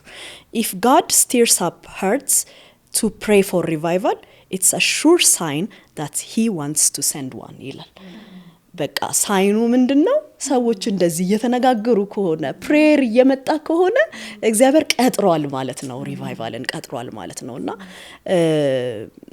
መቼም ምንድነው ህመሙን ያልተናገረ መድኃኒት አይገኝለትም አይደል? አበሻ እንኳን ሲተርትም የሚለው አይ ደህና ነን፣ ምን ችግር አለ፣ ጌታን እየጠበቅን ያለ ነው፣ ቤተክርስቲያን ተዘጋጅታለች፣ ጌታን እየጠበቀች ነው ያለችው የምንልበት ስቴት ላይ አይደለን። በቃ ራሳችንን አጋልጠን ራሳችንን ፊት ለፊት አድርገን ሪቫይቫስ እንላለን። ህይወት ያስፈልገናል፣ እንደ ግል ህይወት ያስፈልገናል፣ እንደ ቤተ ክርስቲያን ህይወት እንደገና ያስፈልገናል እንላለንና ሪቫይቫል ሲጀምር በእንደዚህ አይነት ንቅናቄዎች ነው የሚጀምረው። ወደ በኋላ ሂስትሪዎችን በደንብ እናነሳለን፣ የነበሩ ይሄ ታሪክ የዘገባቸውን ሪቫይቫሎች ወደ በኋላ እናነሳለን። አንዱ ግን ኮመን የሚያደርጋቸው ነገር ምንድነው? ወደ እግዚአብሔር መመለስ ነው። በቃ እስቲ እንመለስ ማለት ነው። ኮንቪክሽን ኦፍ ሲን፣ በቃ ኃጢአተኞች ነን ማለት ድነናል እኮ፣ ህይወት ይጠብቀናል፣ ስለ ትንሣኤ እያወራን ያለነው እኮ እዚህ ህይወት ውስጥ ስላለን ነው። እዚህ ህይወት ውስጥ ኖሮም ግን መድከም አለ። እዚህ ህይወት ውስጥ ኖሮም ግን የሞት ሽታ አለ። በቃ ሞት የሚሸትበት ጊዜ አለ። የዛኔ ያንን ስናይ አይ በቃ ሪቫይቫል የዘማስት በቃ እግዚአብሔር ሆይ ልትመጣለን፣ ህይወትን ወደ ለቤተ ክርስቲያን ህይወትን ለቅዱሳን ድጋሚ ልትዘራ ያስፈልጋል እንላለንና ይሄ ወደ እግዚአብሔር ግሮን ማድረግ፣ ወደ እግዚአብሔር መጮህ፣ ኃጢአታችንን መናዘዝ፣ ይሄንን በድለናል ማለት ደብቀን አይደለም፣ ሸሽገን አይደለም፣ ይዘን አይደለም፣ መዳንን እንደፈለገ ገልጠን በቃ ይሄ ነው ኃጢአት፣ እኔ በግሌ ይሄ ነው ኃጢአቴ፣ ከእግዚአብሔር ጋር ዲል እያደረኩኝ ወደ እግዚአብሔር መቅረብ፣ እሱ ደግሞ ወደኛ ሲቀርብ ያኔ ህይወት መነሳሳት ይሆናል። ወደ እግዚአብሔር ቀረቡ እሱም ወደ እናንተ ይቀርባል አይደለም የሚለው ቃሉ። መቅረብ ከኛ ይጠበቃል። ያሉብንን ነገሮች እየነቀልን እያሳየን ራሳችንን ወደ እግዚአብሔር እንቀርባለን። እሱም ደግሞ ወደኛ ሲቀርብ የዛኔ ዘፍጥረት ላይ እንደነበረው ይሆንልናል። እግዚአብሔር ከሰው ልጅ ጋር እንደዚህ እንደነበረ ይጎበኛቸው እንደነበረ፣ ጠዋትና ማታቸው ላይ እግዚአብሔር እንደነበረ፣ አዳም እያለ ይጣራ እንደነበረ፣ የእግዚአብሔር ጉብኝት ሄቨን ላይ ሩቅ እንዳልነበር የጠዋትና የማታቸው እንደነበር አይደል? አዳምና ሔዋን እኮ ሲያጠፉ የመጀመሪያ ያደረጉት they were sure እግዚአብሔር መጥቶ እንደሚጎበኛቸው አይደል? ሰዓት አላቸው፣ እግዚአብሔር የሚጎበኝበት ሰዓት አለና እዛ ሰዓት ላይ አግኝቶን ራቁታችንን እንዳያየን እስቲ አገልድመን ወይ ደግሞ የሆነ እንትን ውስጥ እንሸሸግ አይደል ያሉት? they were sure God was coming to visit። ያ ቪዚቴሽን፣ ያ እግዚአብሔር ሩቅ ያልሆነበት፣ ያ እግዚአብሔር የኮንፈረንስ ያልሆነበት፣ ያ እግዚአብሔር የቀጠሮ የሆነ ጊዜ ብቻ ያልሆነበት የእግዚአብሔር ጉብኝት፣ የእግዚአብሔር አብሮነት ረቂቅ እንደዚህ ስነካት እርግጠኛ እንደሆንኩኝ እግዚአብሔርን እንደዚህ እርግጠኛ የምንሆንበት ያ መጠጋጋት ማለት ነው። የተሰራ ነው ለዛ ስለሆነ፣ የተሰራ ነው ከዚህ ውጪ ስላልሆነ። አሳ ከውሃ ውጪ መኖር እንደማይችል እኛም እኮ እናውቀዋለን፣ ከእግዚአብሔር ውጪ መኖር እንደማንችልና ያ ቅርርብ፣ ወደዛ መመለስ፣ እኛም ግን መቅረብ አለብን። የሪቫይቫል ምልክቱ አንዱ ራሳችንን አጋልጠን ኃጢአታችንን እየተናዘዝን ወደሱ እየቀረብን እሱ ወደኛ እንዲቀርብ ደግሞ ኖርማል ሊሆንብን አይገባም። በቃ የእግዚአብሔር ሩቅነት ኖርማል ሊሆንብን አይገባም። እንደ ግለሰብ፣ እንደ ቤተ ክርስቲያን፣ እንደ አገልጋይ ብቻ እኮ አይደለም፣ አገልጋዮች ስለሆነን እኮ አይደለም። እንደ ጌታን እንደ ግል አዳኙ አድርጎ የተቀበለ ሰው ጌታ ሩቁ ሊሆን አይገባም። በቃ ያ ኖርማል ላይፍ ስታይላችን አይደለም። ያንን ኮንቪክት ማድረግ፣ ነፍሳችንን ያንን ኮንቪክት ማድረግ ይገባናልና ወደ እግዚአብሔር ስንቀርብ እሱ ደግሞ ወደኛ ሲቀርብ ያኔ ህይወት ይታደሳል። የታየልን ላይፍ የዛኔ ይቀጥላልና ሪቫይቫልን በጥቂቱ ነው ይሄንን ካልኩኝ መነሻውን በቂ ነው ያስባል። ቴንክ ዩ ሄርሚ ተባረኪ። ፓስተር መዝሙር 85:6 ላይ አሁን እየተነጋገርን ያለነውን ሀሳብ መዝሙረኛው ምን ይላል? ህዝብህ በአንተ ሐሴት ያደርግ ዘንድ መልሰህ ሕያው አታደርገንምን? will you not revive us again? ማለት ልመና ነው በቃ። በዚህ ግን ይህ ሲሆን ህዝብ በአንተ ሐሴት ያደርጋል። ምክንያቱም የእግዚአብሔር ህዝብ ሐሴት የትኛውም ነገር አይደለም። የእግዚአብሔር ህዝብ ሐሴት ራሱ እግዚአብሔር ነው። ፍጹም የምንደሰትበት ፍጹም ሙላታችን እሱ ጋርና እሱ ውስጥ ነው ያለው። ከዛ ውጪ ሐሴት የለም። የሚመስል ነገር ሊኖር ይችላል። ያን ሊተካ የሚያስመስል ነገር የሆነ ነገር መጽናኛ ሊኖር ይችላል። ፍጹም የሆነ ሐሴት ለእግዚአብሔር ህዝብ ግን ራሱ እግዚአብሔር ነው። will you not revive us again ብሎ ይናገራልና I think ሪቫይቫልን ስናስብ በሆነ ያህል መልኩ ቅድም ስናነሳው እንደነበረ ከሆኑ ግርግሮች ጋር እናያይዘዋለን። ልክ ሪቫይቫል ሲባል ቶሎ ብሎ የሚመጣልን ወንበር መስበር ሊሆን ይችላል፣ መውደቅ ሊሆን ይችላል። ከዛ ጩኸት፣ በጣም ትልቅ ክራውድ፣ ብዙ ህዝብ መሰባሰብ። ኦፍ ኮርስ በሪቫይቫል ውስጥ እነዚህ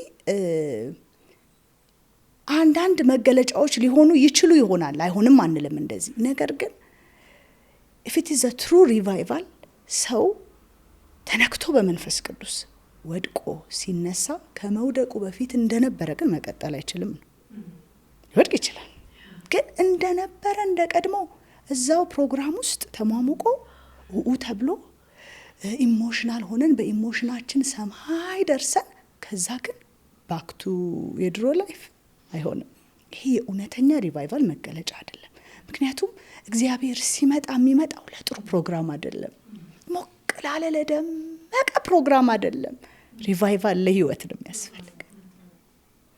በሳምንት የሆኑ ቤተክርስቲያን ላይ ላሉ ቋሚ ፕሮግራሞች አይደለም፣ ወይ አንዋሌ ለምናካሂዳቸው እነዛ በጥሩ ሁኔታ በቃ መነቃቃት ያለባቸው ቫይብራንት የሆኑ ሆነው እንዲያልፉ አገልጋዩን እንዲረዳ መድረኩ እንዲደምቅ አይደለም። እግዚአብሔር ካለ እግዚአብሔር መምጣት ካለበት የሚያስፈልገን ለህይወት ነው። when the true revival comes የሚያስታውቀው ነገር ምንድነው? እነዚህ ሁሉ ነገሮች ድምቀት። ሪቫይቫል እኮ ካለ እንዳልነው ነው መካድ አይችልም እኮ ማለት እግዚአብሔር አለ ተብሎ ተነግሮ እኮ አይደል? ማንም ያምንም there is something ይላል፣ ሴንስ ያደርገዋል፣ ይገባዋል።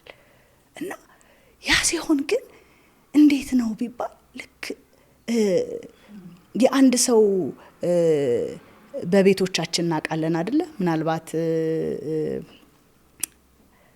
አባወራው ሊሆን ይችላል ሲመጣ የሆነ ቫይብ ይቀየራል እኮ አይደል?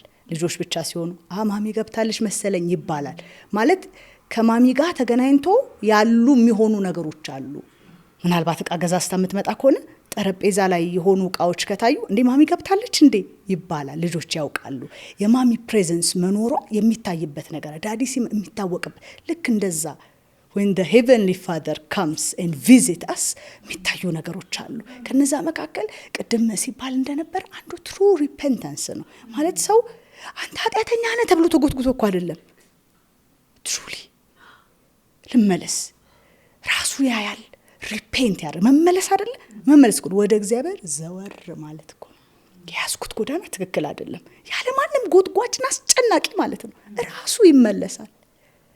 ሪሊ የሆነ hunger for the word of God ይመጣል። ሪሊ የሆነ በቃ እግዚአብሔርን መፈለግ ሲመለስ የሚመለስበት መንገድ አለ። ጸሎቱ ላይ ድረስ አይደለም። ሲመሽ በሰላም አውልከኝ በሰላም አሳድረኝ፣ ሲነጋ በሰላም አሳድርከኝ በሰላም አውለኝ። ችግር ሲያጋ ሞስትሊ እንደዛ አይደለም እንጸልየው። የዳንም ሆነን ክርስቲያኖችም ሆነን ያው የሆነ ንቅ የሚያረጋን ነገር ሲመጣ ወዴት ይኬዳል እንልና እንበረከካለን። ይሄኛው መንበርከክና ይሄኛው ጸሎት ግን እንደሱ አይደለም። ትሩሊ ሰረንድ የምናደርግበት ማለት እጄ እንዲህ ብሎ እንዲህ ማለት እኮ ባንተ ነው። እያንዳንዱ ነገር ሚኒንግ ይሰጠናል። እያንዳንዱ ነገር የሆነው እኮ ባንተ ነው። ኮምፕሊት የሆነ ሰረንደር ለእግዚአብሔር with faith የሆነ በቃ ራስን በማዋረድ የሆነ ጸሎት አለ። በቃ ሪቫይቭድ ስንሆን መገለጫዎች አሉት። ልክ ማሚያ መጣች ወይ እንደሚባለው ሁሉ መጽሐፍ ቅዱስ ማንበብ የሆኑ ሰዎች ጉዳይ አይሆንም፣ የፓስተሮች ጉዳይ አይሆንም፣ የአገልጋዮች ጉዳይ አይሆንም። ሁሉ ሰው እግዚአብሔርን መፈለግ ይጀምራል፣ ያስታውቃል። የሆነ ኮመን መልክ ይኖራል፣ ሃንገር ይኖራል። ከዛ ባለፈ እግዚአብሔር ሲመጣ አይ ቲንክ ቤተ ክርስቲያን ዛሬም ላይ ካለችበት ጥቃቅን አጀንዳዎቿ ትወጣለች። እኔ ዝም ብዬ አስባለሁ ዘመኑ እንደሚያይ ሰው እንደ አገልጋይም እግዚአብሔር አይኖቹ እንደከፈተለትም ሰው ወደ ግራም ወደ ቀኝም እያልኩ ሳይ ብዙ ግብግብ የሚያደርገን ጉዳይ እግዚአብሔርን የሚያንገበግበው ጉዳይ አይመስለኝም። ብዙ እኛን እያስጨነቀን ያለው ምናልባትም እርስ በርስ የሚያጋጩን ነገሮች ለእግዚአብሔር ኢሹ አይመስሉኝም። when the real revival comes ትልቅ የሆነ አንድነትና ዩኒቲ instead of እግዚአብሔር ያላየው ነገር ላይ ከማተኮር ይልቅ የእግዚአብሔር ጉዳይ የሆነው የነፍሳት ሃርቨስት ላይ የምንወጣበት ቤተክርስቲያን መልኳን የምትይዝበት ሚሽን ፎከስድ የምትሆንበት ኢንስቴድ ኦፍ ትንንሽ ነገሮች እንደዚህ ዶሮ ብታለም ጥሬዋን ነው እንደሚባለው እዚሁ ታች ያለን ነገር ጋር ሳይሆን ቀና የምትልበት መከሩን የምታይበት ዋው መከሩ ብዙ ነው ይላል እኮ ነጥቷል አለ። ይሄ መከራው ያለንበት ባይ ዘ ዌይ ያለፍንበት ያለነው ነገር የጦርነት ወሬው ምን እኮ ችግር ብቻ ሳይሆን ሌላው ገጽታው የሰዎችን ልብ እያዘጋጀ ነው። በቃ አለኝ የሚለው ነገር ሁሉ ሲወሰድበት ትምክቱ ሁሉ ሲነስ ኦኬ ዋትስ ላይፍ የሚልበት ነው። ያኔ ቤተክርስቲያን ኢየሱስን ራሷ የሆነውን ሙሽራዋን የምታስተዋውቅበት አጀንዳ የሚለወጥበት ይሆናል። it wouldn't be a program ጉዳይ አይሆንም። እንደዛ አይሆንም። ወደ ሪል በቃ እግዚአብሔር ፎከሱ ያለበት ጋር ፎከስ ማድረግ እንጀምራለን። ለዛ ነው አዲ እንደ እግዚአብሔር አጀንዳ ምንድነው ብንለው ዓለምን ሁሉ በክርስቶስ ለመጠቅለል ምንም አይደል። ባይተው የእግዚአብሔር አጀንዳ ማናችንም ትልቅ ማድረግ አይደለም። አገልግለን ቢሆን በጸጋው ነው፣ ጸጋውን ተቀበለን ነው፣ ተሰጥቶን የተሰጠን ነው። እኛ እኮ በምህረቱ ብዛት ነው እዚህ ጋር ያለነው። ምንም መካበት ነገር የለም። እግዚአብሔር አጀንዳ ማንንም በመካከል አውትሻይን እንዲያደርግ አይደለም፣ ልጁን ኢየሱስ ክርስቶስን አውትሻይን እንዲያደርግ ማድረግ ነው። አለቀ በቃ። ወደዛ እኔ ከምትልበት ነገር ሺፍት ታደርጋለች ቤተክርስቲያን when the true revival comes። እና ይህን ርዕስ እያሰብኩኝ አንድ ሌላ በጣም በቃ ውስጤ ላይ ሲመላለስ የነበረው ነገር እውነተኛ ሪቫይቫል ከጋራ መሰባሰብ ሳይሆን የሚጀምረው ከግለሰብ ልብ ለውጥ ነው የሚጀምረው። እኔ ጋር ነው የሚጀምረው ሪቫይቫል፣ እኔ ጋር ነው የሚጀምረው፣ ልቤ ውስጥ ነው የሚጀምረው። የሆነ ሺፍት እኮ ነው አይገርም? የኢንትረስት ሺፍት፣ የአቴንሽን ሺፍት። እውነት ብዙ እንዲህ የሚሉ እንድናያቸው ነገሮች አሉ ዙሪያችን ላይ አይደል? አሁን እዚህ ጋር እያወራን የሆነ ሰው እንዲህ ቢለን ዞር እንላለን። ምን ተፈጠረ? እንደዛ የሚለን ነገር ብዙ ነው። ግን ልክ ያቺ ቃና ስትመጣ ልባችን ሽፍት ያደርጋል። የትኩረት አቅጣጫችን ይቀየራል፣ ኮምፕሊትሊ ይቀየራል። ስለዚህ ስለሆነ አይነት ግርግር ሳይሆን ሪቫይቫል ስለ ህይወት ለውጥ ይሆናል ማለት ነው። የህይወት ለውጥ ነው። ልብ ሲለወጥ የህይወት ለውጥን ይወልዳል። ካልተለወጠ ልብ ውስጥ ህይወት ሊለወጥ አይችልም። ያ መልክ ጌታ ከኛ የሚጠብቀው መልክ አለ። ራሱን እንድንመስል እግዚአብሔርም ልጁን እንድንመስል ይፈልጋል አይደል? ልጁ በብዙ ወንድሞች መካከል በኩር የሆነው ለምንድን ነው? ሁላችን የሱን የልጁን መልክ እንመስል ዘንድ ነው አይደል? ያ ትራንስፎርሜሽን ይመጣል። ኢየሱስ በእኛ ውስጥ በእኔ ውስጥ ይታያል ማለት ነው። ከላይ ካለው ጸጋ ብለን ከምንለው ጸጋ እኮ የተሰጠን ስለሆነ በቃ በእግዚአብሔር ቸርነትና ምህረት የሚገለጥብን ነገር ነው። ካራክተር ግን it is something ከዛ የሚያልፍ ነገር ነው። when the true revival comes የሆነ ብዙ ቨርዥን አይኖረንም። የመድረክ ቨርዥን፣ የቤት ቨርዥን፣ የመስሪያ ቤት ቨርዥን ማለት እየተቀያየርን ማለት ነው። እግዚአብሔርና ከእግዚአብሔር ጋር ያለን ነገር የገጸ ባህሪ ጨዋታ አይሆንብንም። የሆነ ምን ለብሰው ካባ ቸርች ውስጥ ስንገባ ሽብሻባውን ምንችል፣ መዝሙሩን ምንችል፣ ከዛ ደግሞ ስንወጣ ቤታችን ውስጥ ስንገባ ሚስትነታችን እናትነት ሌላ ቨርዥን፣ ከዛ መስሪያ ቤት ሌላ፣ ጎረቤት ሰፈር ሌላ። ልክ እውነተኛው ሪቫይቫል ሲመጣ ያንን መልክ እንድንመስል የኢየሱስ መልክ በእኛ በሁሉም ቦታ የሚገለጥ ይሆናል። ትሩ ሪፎርሜሽን ትራንስፎርሜሽን ነው የሚሆነው። ከየት የሚጀምር? ከልብ ከፕሮግራም ማሞቅ አይደለም የሚጀምረው። this is true revival። አሜን አሜን። ያ እውነተኛ ሪቫይቫልን ነው እንግዲህ እየተነጋገርን ያለ ነውና እውነተኛ ሪቫይቫልን መነጋገር ያስፈልገው ለምንድን ነው? ሁላችንም እንደ ክርስቲያኖች ልባችን የሚጣማውና የምንወደው የምንናፍቀው ነገር እንደሆነ ይታወቃል። ትክክለኛው መንገድ ወዴት እንደሆነ ምን ማድረግ እንዳለብን መረዳት ባይኖረን እንኳን ሪቫይቫልን የማይናፍቅና የማይወድ ክርስቲያን አለ ብዬ አላስብም። ግን ከመናፈቃችንና ከመውደዳችን ከመጠማታችን የተነሳ አንዳንድ ጊዜ ለፎልስ ሪቫይቫልስ ተጋልጠን እንሰጣለን እና ሪቫይቫል ያልሆነን ነገር ሪቫይቫል ብለን ስንይዝ ወይንም ስናራግብ ልንገኝ እንችላለን እና አንዱ እንግዲህ መገለጫው አሁን ፓስተር ያነሳችው ነው። ትሩ ሪፔንታንስ እውነተኛ ንስሐ፣ አንድ አይነት ህይወት፣ የተለወጠ ህይወት የሪቫይቫል መገለጫው ነው። አንዳንድ ጊዜ ስሜት ብቻ ሳይሆን ቅድም አሁን ፓስተር ስሜትን ስታነሺ ነበረ። ስሜት ብቻ ሳይሆን የጸጋ ስጦታዎች ሪቫይቫል ተብለው የሚተረጎሙበት ጊዜ አለ። በሪቫይቫል ውስጥ የጸጋ ስጦታዎች፣ ተአምራቶች ይከሰታሉ። ሰዎች ይፈወሳሉ፣ ዕውራን ይበራሉ፣ ሽባ ይተረተራል። ይሄ ምንም አጠያያቂ ነገር አይደለም። ግን ያ በራሱ ሪቫይቫል ነው ወይ ከተባለ አይደለም። ያለ ሪቫይቫል እነዚህ ነገሮች ይሆናሉ። ሰዎችም ፈውሳቸውን ተቀብለው ተመልሰው ወደ መጡበት ይሄዳሉ። አይኑ በርቶለት ተመልሶ የሚሄድ አለ። ሽባ ሆኖ ተተርትሮ ሮጦ ወደ ዓለም የሚገባ አለ። ሪቫይቫል ግን እንደዛ አይደለም። ፈውሳቸውን ይዘው ሰዎች የሚሮጡበት የሆነ ጥቅም ቀምተው የሚሄዱበት አይደለም። ራሳቸውን ለእግዚአብሔር የሚሰጡበት፣ ምን እናድርግ ብለው በእግዚአብሔር ፊት የሚንበረከኩበት፣ ልብ ለእግዚአብሔር የሚሰጥበት ነው እንጂ ከእግዚአብሔር እጅ የሆነ ነገር ቀምተን የምንሮጥበት አይደለም ሪቫይቫል።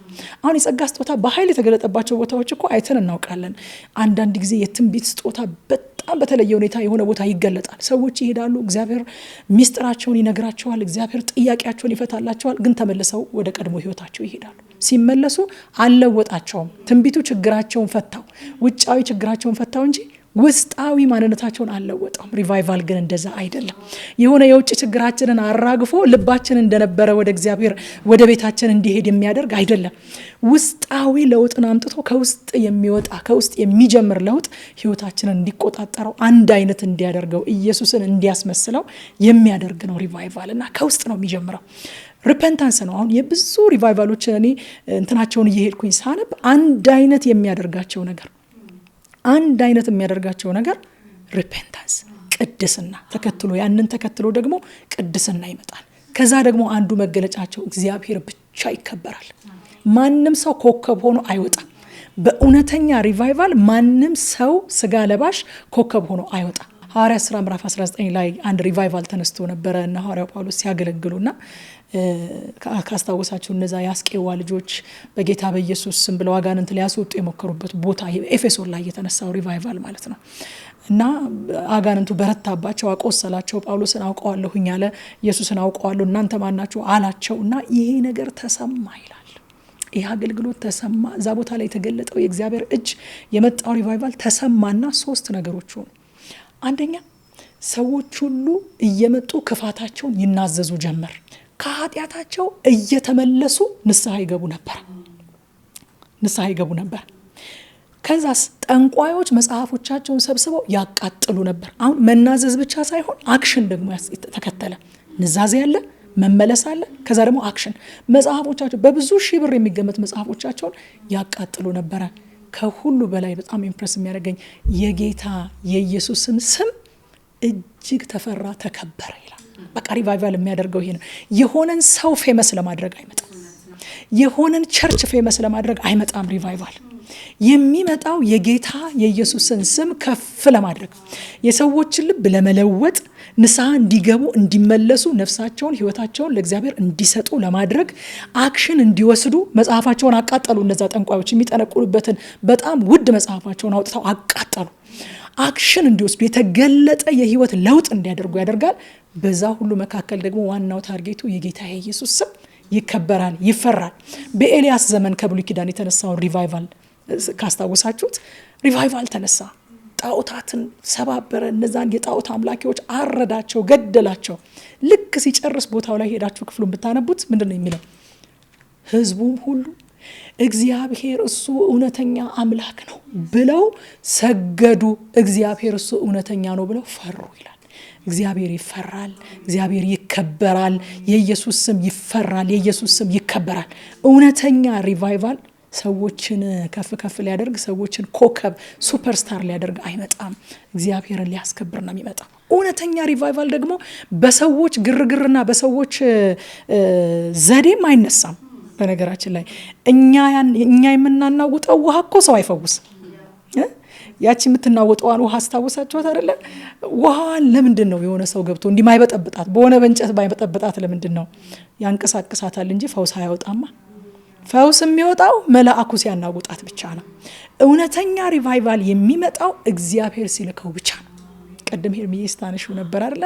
እውነተኛ ሪቫይቫል የኛ ድርሻ መጠማት፣ ራሳችንን ማመቻቸት፣ መንገዶችን መክፈት፣ ሂንድራንሶችን ከልካይ የሆኑ ነገሮችን የእግዚአብሔር እጅ እንዳይገለጥ በመካከላችን ያደረጉ ነገሮችን ማነሳሳት፣ መንገዱን መጠራረግ። በቃ የኔ ስራ መንገድ መጥረግ ነው አለ ዮሐንስ። መንገድ መጥረግ ነው አለ። እሱ ነው የሚመጣበት፣ መንገዱ ላይ የሚሄድበት እሱ ነው፣ የሚጠበቀው እሱ ነው። እኔ መንገዱ ላይ ሊሄድበት አልችልም። እኔ የምችለው አንድ ነገር ነው። ጥሬ የኔ መንገዱን መጠራረግ አለ። በቃ ስርጓጉጡ ከፍ ከፍ እንዲል፣ ተራራው ዝቅ ዝቅ እንዲል፣ ሸለቆ እንዲሞላ ማድረግ የኔ ስራ እሱ ነው አለ። እኛ የኛን ስራ እንሰራለን እንጂ እውነተኛ ሪቫይቫልን የሚሰጥ እግዚአብሔር ነው። እንኳን ሪቫይቫሉን መሻቱን የሚሰጥ እግዚአብሔር ነው። ሊልክ ሲፈልግ ነው። ቅድም ሄርሚ እንዳለችው እንደዛ አይደል ያለው ሐዋርያው ጳውሎስ ፊልጵስዩስ 2:13 ላይ መፈለግንም ማድረግንም በእናንተ ውስጥ የሚሰራ እሱ እግዚአብሔር ነው አለ። ይሄው አሁን መፈለግ እያለን እኮ ነው አይደለ? በኋላ እናነሳዋለን። በየስፍራው መፈለጎች እየታዩ ነው። መፈለጎቹ ደግሞ ፈልጋለሁ ሳይሆን ቃሉን መፈለግ፣ ጸሎት መፈለግ፣ ስለ ሪቫይቫል መነጋገር መፈለግን አደረገ፣ ማድረግንም ያደርጋል። ሃሌሉያ አሜን። በቃ አንዱ ምልክቱ ይሄ ነው። በቃ እኔ ሐሴትን ከምድር ላገኛት አልችልም፣ አንተ ነህ የፈጠርከኝ። ስለዚህ ከምድራዊ ነገር ከፀሐይ በታች ከሆነ ነገር እርካታንና ሐሴትን ላገኝ አልችልም ብሎ በእግዚአብሔር ፊት ሰሬንደር ማድረግ ነው። ቅርብ ጊዜ የመክብብን መጽሐፍ እያጠናን ነበርና ንጉሥ ሰለሞን የነበረውን ሀብት የነበረውን ጥበብ አጋጣሚ ነው የነበርኩኝ እድል ደርሶኝ ያጠናሁትና ምንድነው ኔትወርሱ የንጉሥ ሰለሞን ሚሊዮን እያየሁኝ $2 ትሪሊየን ኔትወርዙ ማለት ነው። አሁን ላይ ካለው በጣም ሀብታም ከሚባለው ሰው ማን ነው ብዬ ሰርች ሳደርግ ኤለን መስክ ነው። ወደ 800 ቢሊየን አካባቢ ዶላር ያለው ኔትወርዝ የንጉሥ ሰለሞንን ግማሽ አልደረሰም። ያው ንጉሥ ሰለሞን በወርቅና በከበሩ ማዕድናቶች ነበሩ ገንዘቡ የሚለኩት። እንግዲያው ይጨምራል ማለት ነው። ይሄ ንጉሥ ከንቱ ናት በቃ። እና እኛ ሰዎች እግዚአብሔርን ሲክ ማድረግ ውስጣችን ያለ ነገር ነው። እኔ አንድ መንፈሳዊ ዝለትን ሰው በጣም እግዚአብሔርን እንዳይል ምን አደረገው ብዬ ሳስብ ይሄ ይመስለኛል። ሐሴትን፣ እርካታን ከምድራዊ ነገር ሞር መፈለግ፣ ልብን ከዛ ጋር ማጣበቅ በጣም ዝለትን ያመጣል። እና በቃ እግዚአብሔር አይኖቻችንን ከፍቶ እግዚአብሔር ሆይ እኔ አልችልም፣ ከፀሐይ በታች ከሆኑ ነገሮች ውስጥ እኔ ደስታዬን እርካታዬን ላገኝ አልችልም ብሎ ሰሬንደር ማድረግ አንዱ ምልክት እንደሆነ አስባለሁ። ንስሐ ኢደኪ ቁልፍ ነገር ምንድነው ለሪቫይቫል ከተባለ ንስሐ ነው።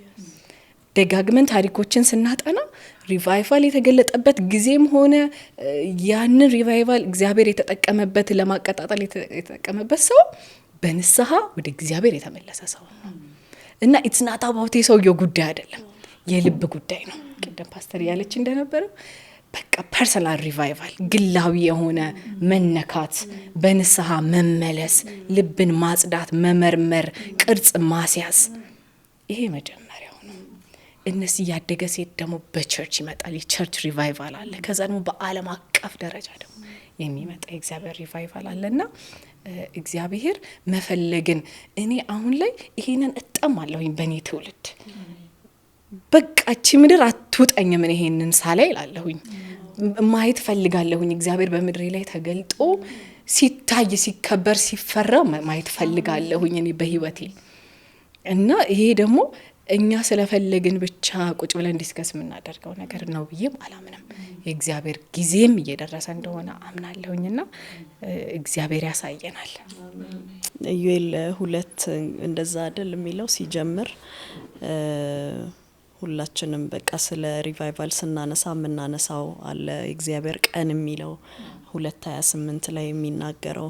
ከዛ በፊት ግን ምንድነው የሚለው ቁጥር 12 ላይ አሁንም ቢሆን በጾም በለቅሶና በሐዘን በፍጹም ልባችሁ ወደ እኔ ተመለሱ ይላል እግዚአብሔር። ልባችሁን እንጂ ልብሳችሁን አትቅደዱ፣ ወደ አምላካችሁ ወደ እግዚአብሔር ተመለሱ። እርሱ መሐሪና ሩሩ፣ ቁጣው የዘገየ ፍቅሩ የበዛ ክፉ ነገር ከማምጣት የሚታገስ ነው። በምህረቱ ተመልሶ ለአምላካችሁ ለእግዚአብሔር የሚሆነውን የእህል ቁርባንና የመጠጥ ቁርባን እንዲተርፋችሁ በረከቱን ይሰጣችሁ እንደሆነ ማን ያውቃል ይልና በቃ ከሪፔንታንስ ይጀምራል። ተመለሱ ወደ እግዚአብሔር፣ መጀመሪያ ከመመለስ ልብሳችሁን ሳይሆን ልባችሁን ቅደዱ፣ ተመለሱ ይላል። ከዚህ ከሪፔንታንስ በኋላ የእግዚአብሔር መልስ ብሎ ነው ከዛ በኋላ የሚቀጥለው ቁጥር 28 ያለው የእግዚአብሔር መልስ ላይ ነው። የእግዚአብሔር ቀን የሚለው የእግዚአብሔር መልስ ነው። ይሄ የሰው ከተደረገ በኋላ የእግዚአብሔር መልስ አለ። እሱም እግዚአብሔር ሲመልስ በመመለስ ይመልሳል ማለት ነው። የእግዚአብሔር ቀን በሚባለው ይመልሳል ማለት ነው። ይሄ ሪቫይቫል ብለን የምናወራው ይሄ ድጋሚ መነሳት፣ ድጋሚ ወደ ህይወት መምጣት ብለን የምናወራው እግዚአብሔር ሲመለስልን እንዲህ ይሆናል። ከዚህም በኋላ ይላል መንፈሴን በስጋ ለባሽ ሁሉ ላይ አፈሳለሁ። ወንዶችና ሴቶች ልጆቻችሁ ትንቢት ይናገራሉ፣ ሽማግሌዎቻችሁ ህልም ያልማሉ፣ ጎልማሶቻችሁም ራእይ ያያሉ። በእነዚህ ቀናት በወንዶችና በሴቶች ባሪያዎች ላይ እንኳን መንፈሴን አፈሳለሁ። ድንቆችን በሰማያት እንዲሁም በምድር ደምና እሳት የጢስም አምድ አሳያለሁ እያለ ይቀጥላል። እነዚህ መገለጫዎቹ ናቸው። ቅድም እንደተባለው ትንቢት መናገር፣ ህልም ማለም ኤግዛክትሊ በቃ ትንቢት ተነገረ ህልም ታለመ ማለት this is revival እያለን አይደለም። ግን እነዚህ መገለጫዎቹ ናቸው።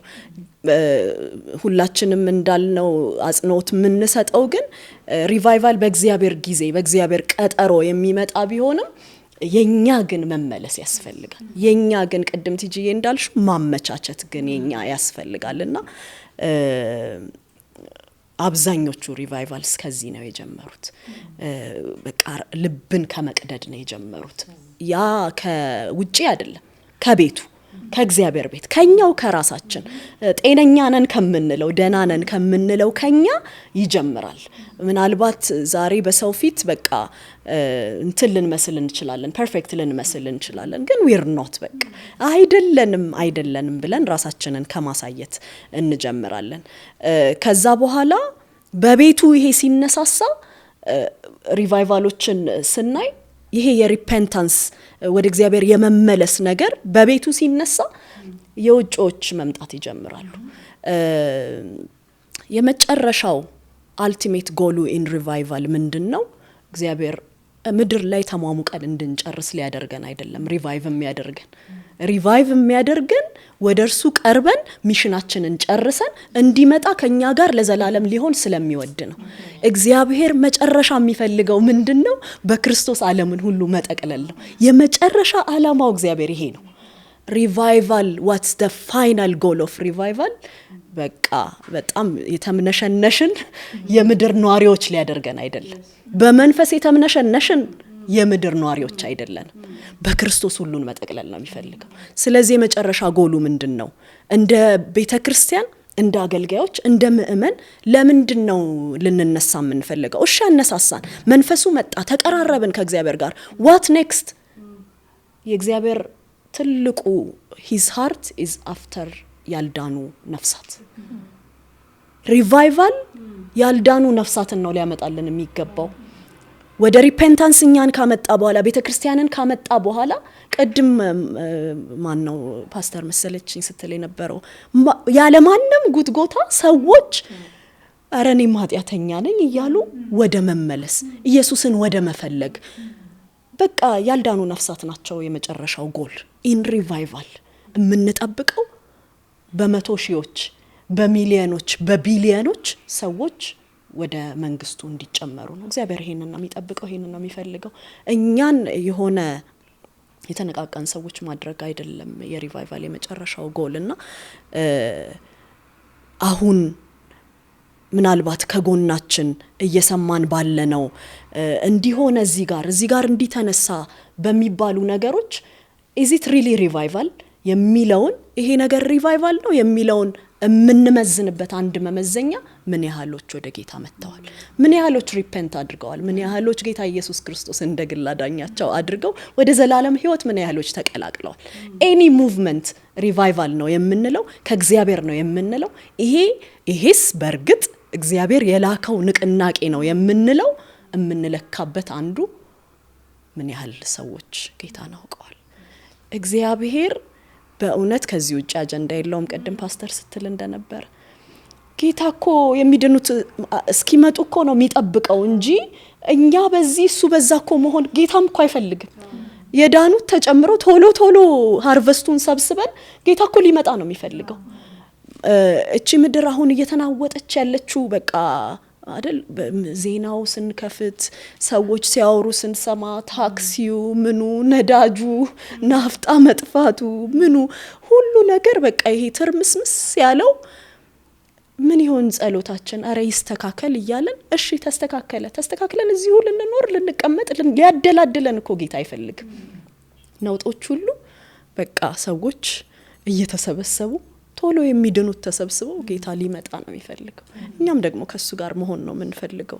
እኛ በዚህ እሱ በዛ እየዘመርን እያቀነቀንን መኖር እኮ አይደለም የመጨረሻ ተስፋችን።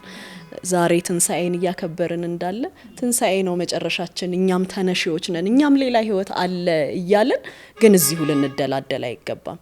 ሶ ሪቫይቫል ቶሎ ሰርተን የሥራ ኃይል ተሰጥቶን ቶሎ ሰርተን ቶሎ መምጫውን አፋጥነን እንድንሄድ ነው የሚያደርገንና አንዱ መመዘኛው የትኛውም እንቅስቃሴ የዳኑ ነፍሳት ናቸው መመዘኛዎቹ ብዬ አምናለሁኝ። እቺን ለመጨመር ነው።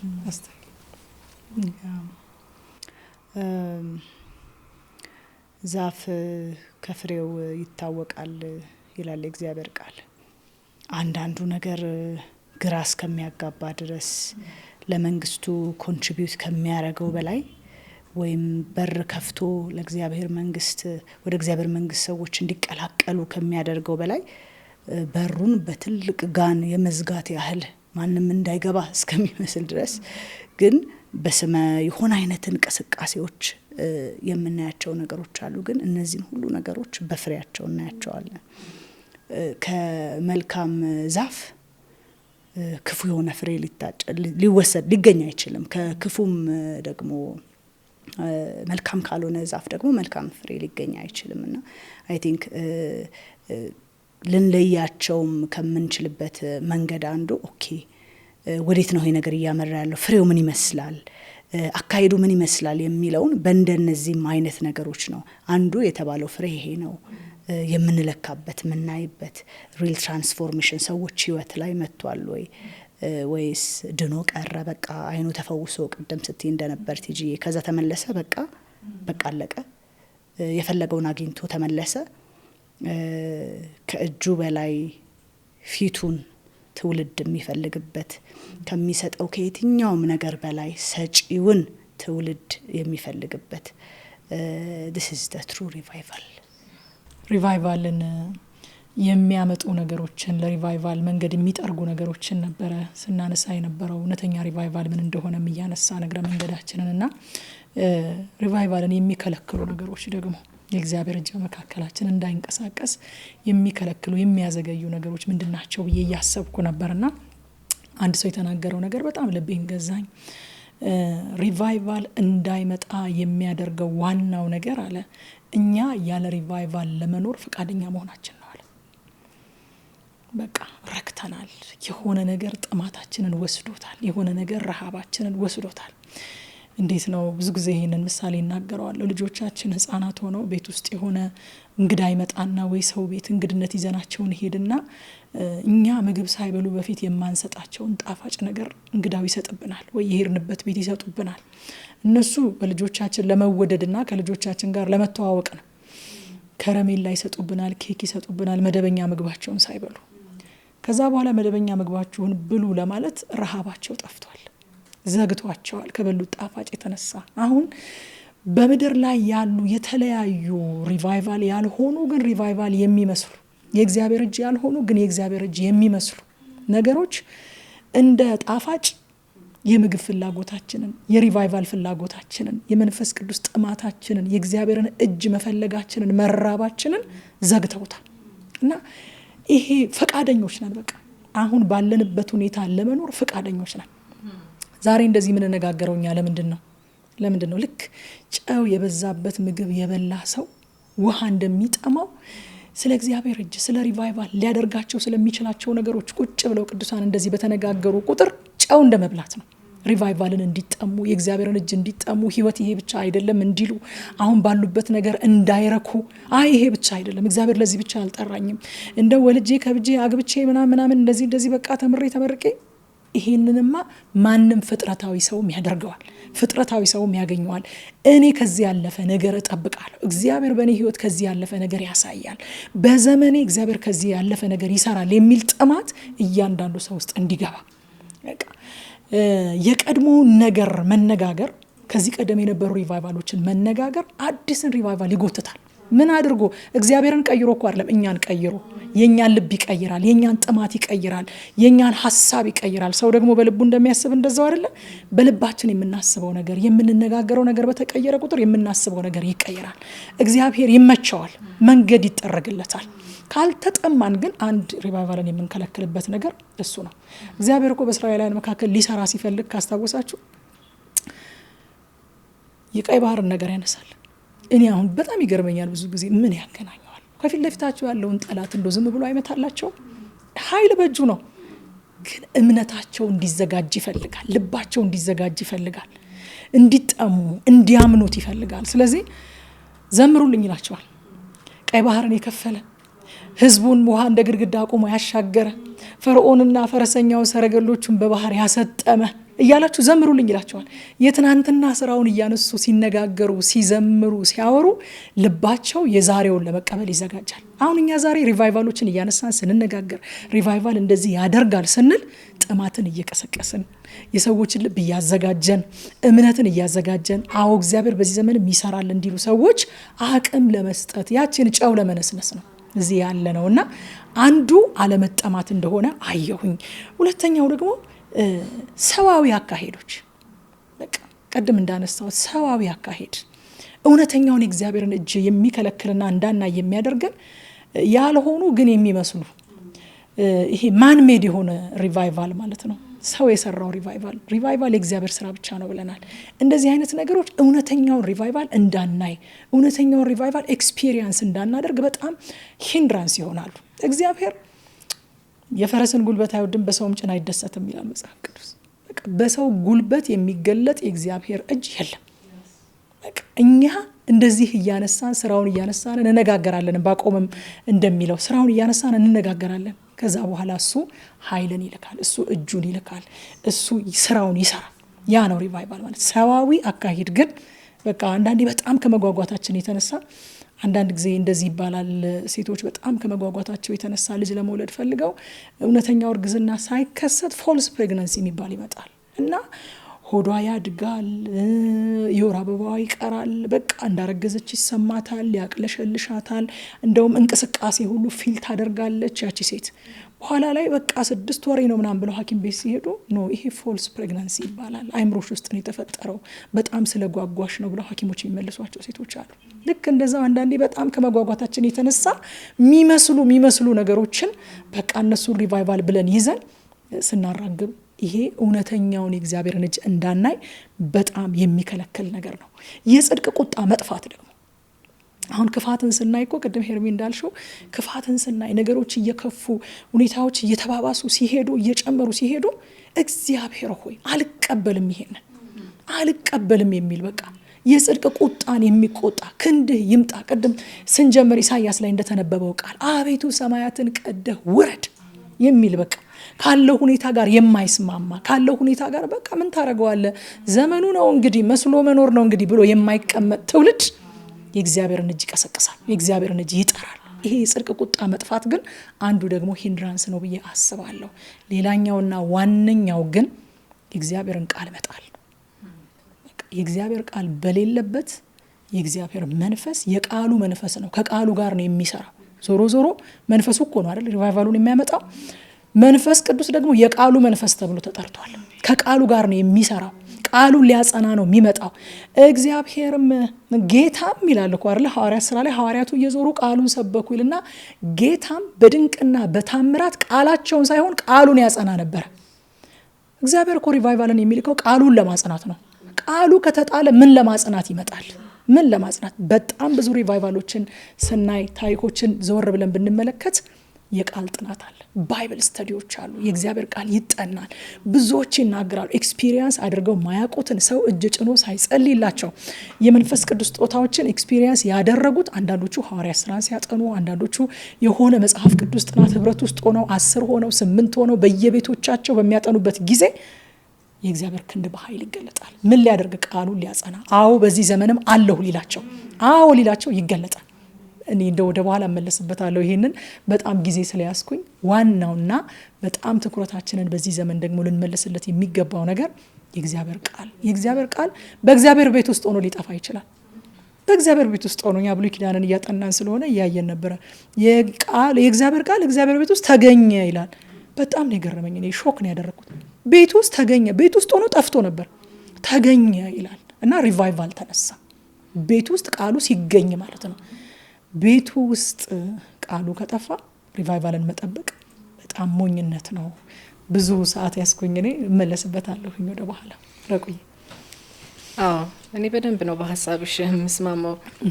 ሪቫይቫል ፎልስ ሪቫይቫል ወደሚሉት ነገሮች ለምንድን ሄድ ነው ካልን በቃ ቃሉን ስለጣልን ነው። ቃሉን መጣላችን ነው እዛ ነገር ውስጥ የከተተንና መጣላችንንም እኮ አድሚት አድርገን ለማንሳትም ፈቃደኞች አይደለን። በዛው ነው መቀጠል ምን ፈልገው።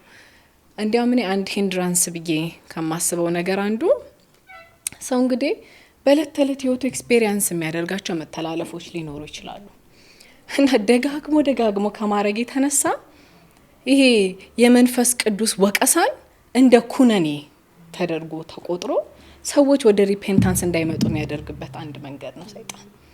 የሆነ ጥፋት አጥፍቶ ሰው ለምንድን ነው ማይጸጽተው? ለምንድን ነው ምንደነዝዘው?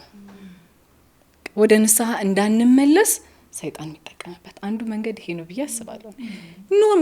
ማለት ኖርማል እስከሚመስል ድረስ ቸርች ውስጥ ሰዎች በጣም በብዙ ነገር ውስጥ ወጥተው ገብተው ንስሐን ወይንም ደግሞ መመለስ ሪፔንታንስን ቸል ሲሉት ማለት ነው የውስጣቸውን ወቀሳ በቃ ዲናይ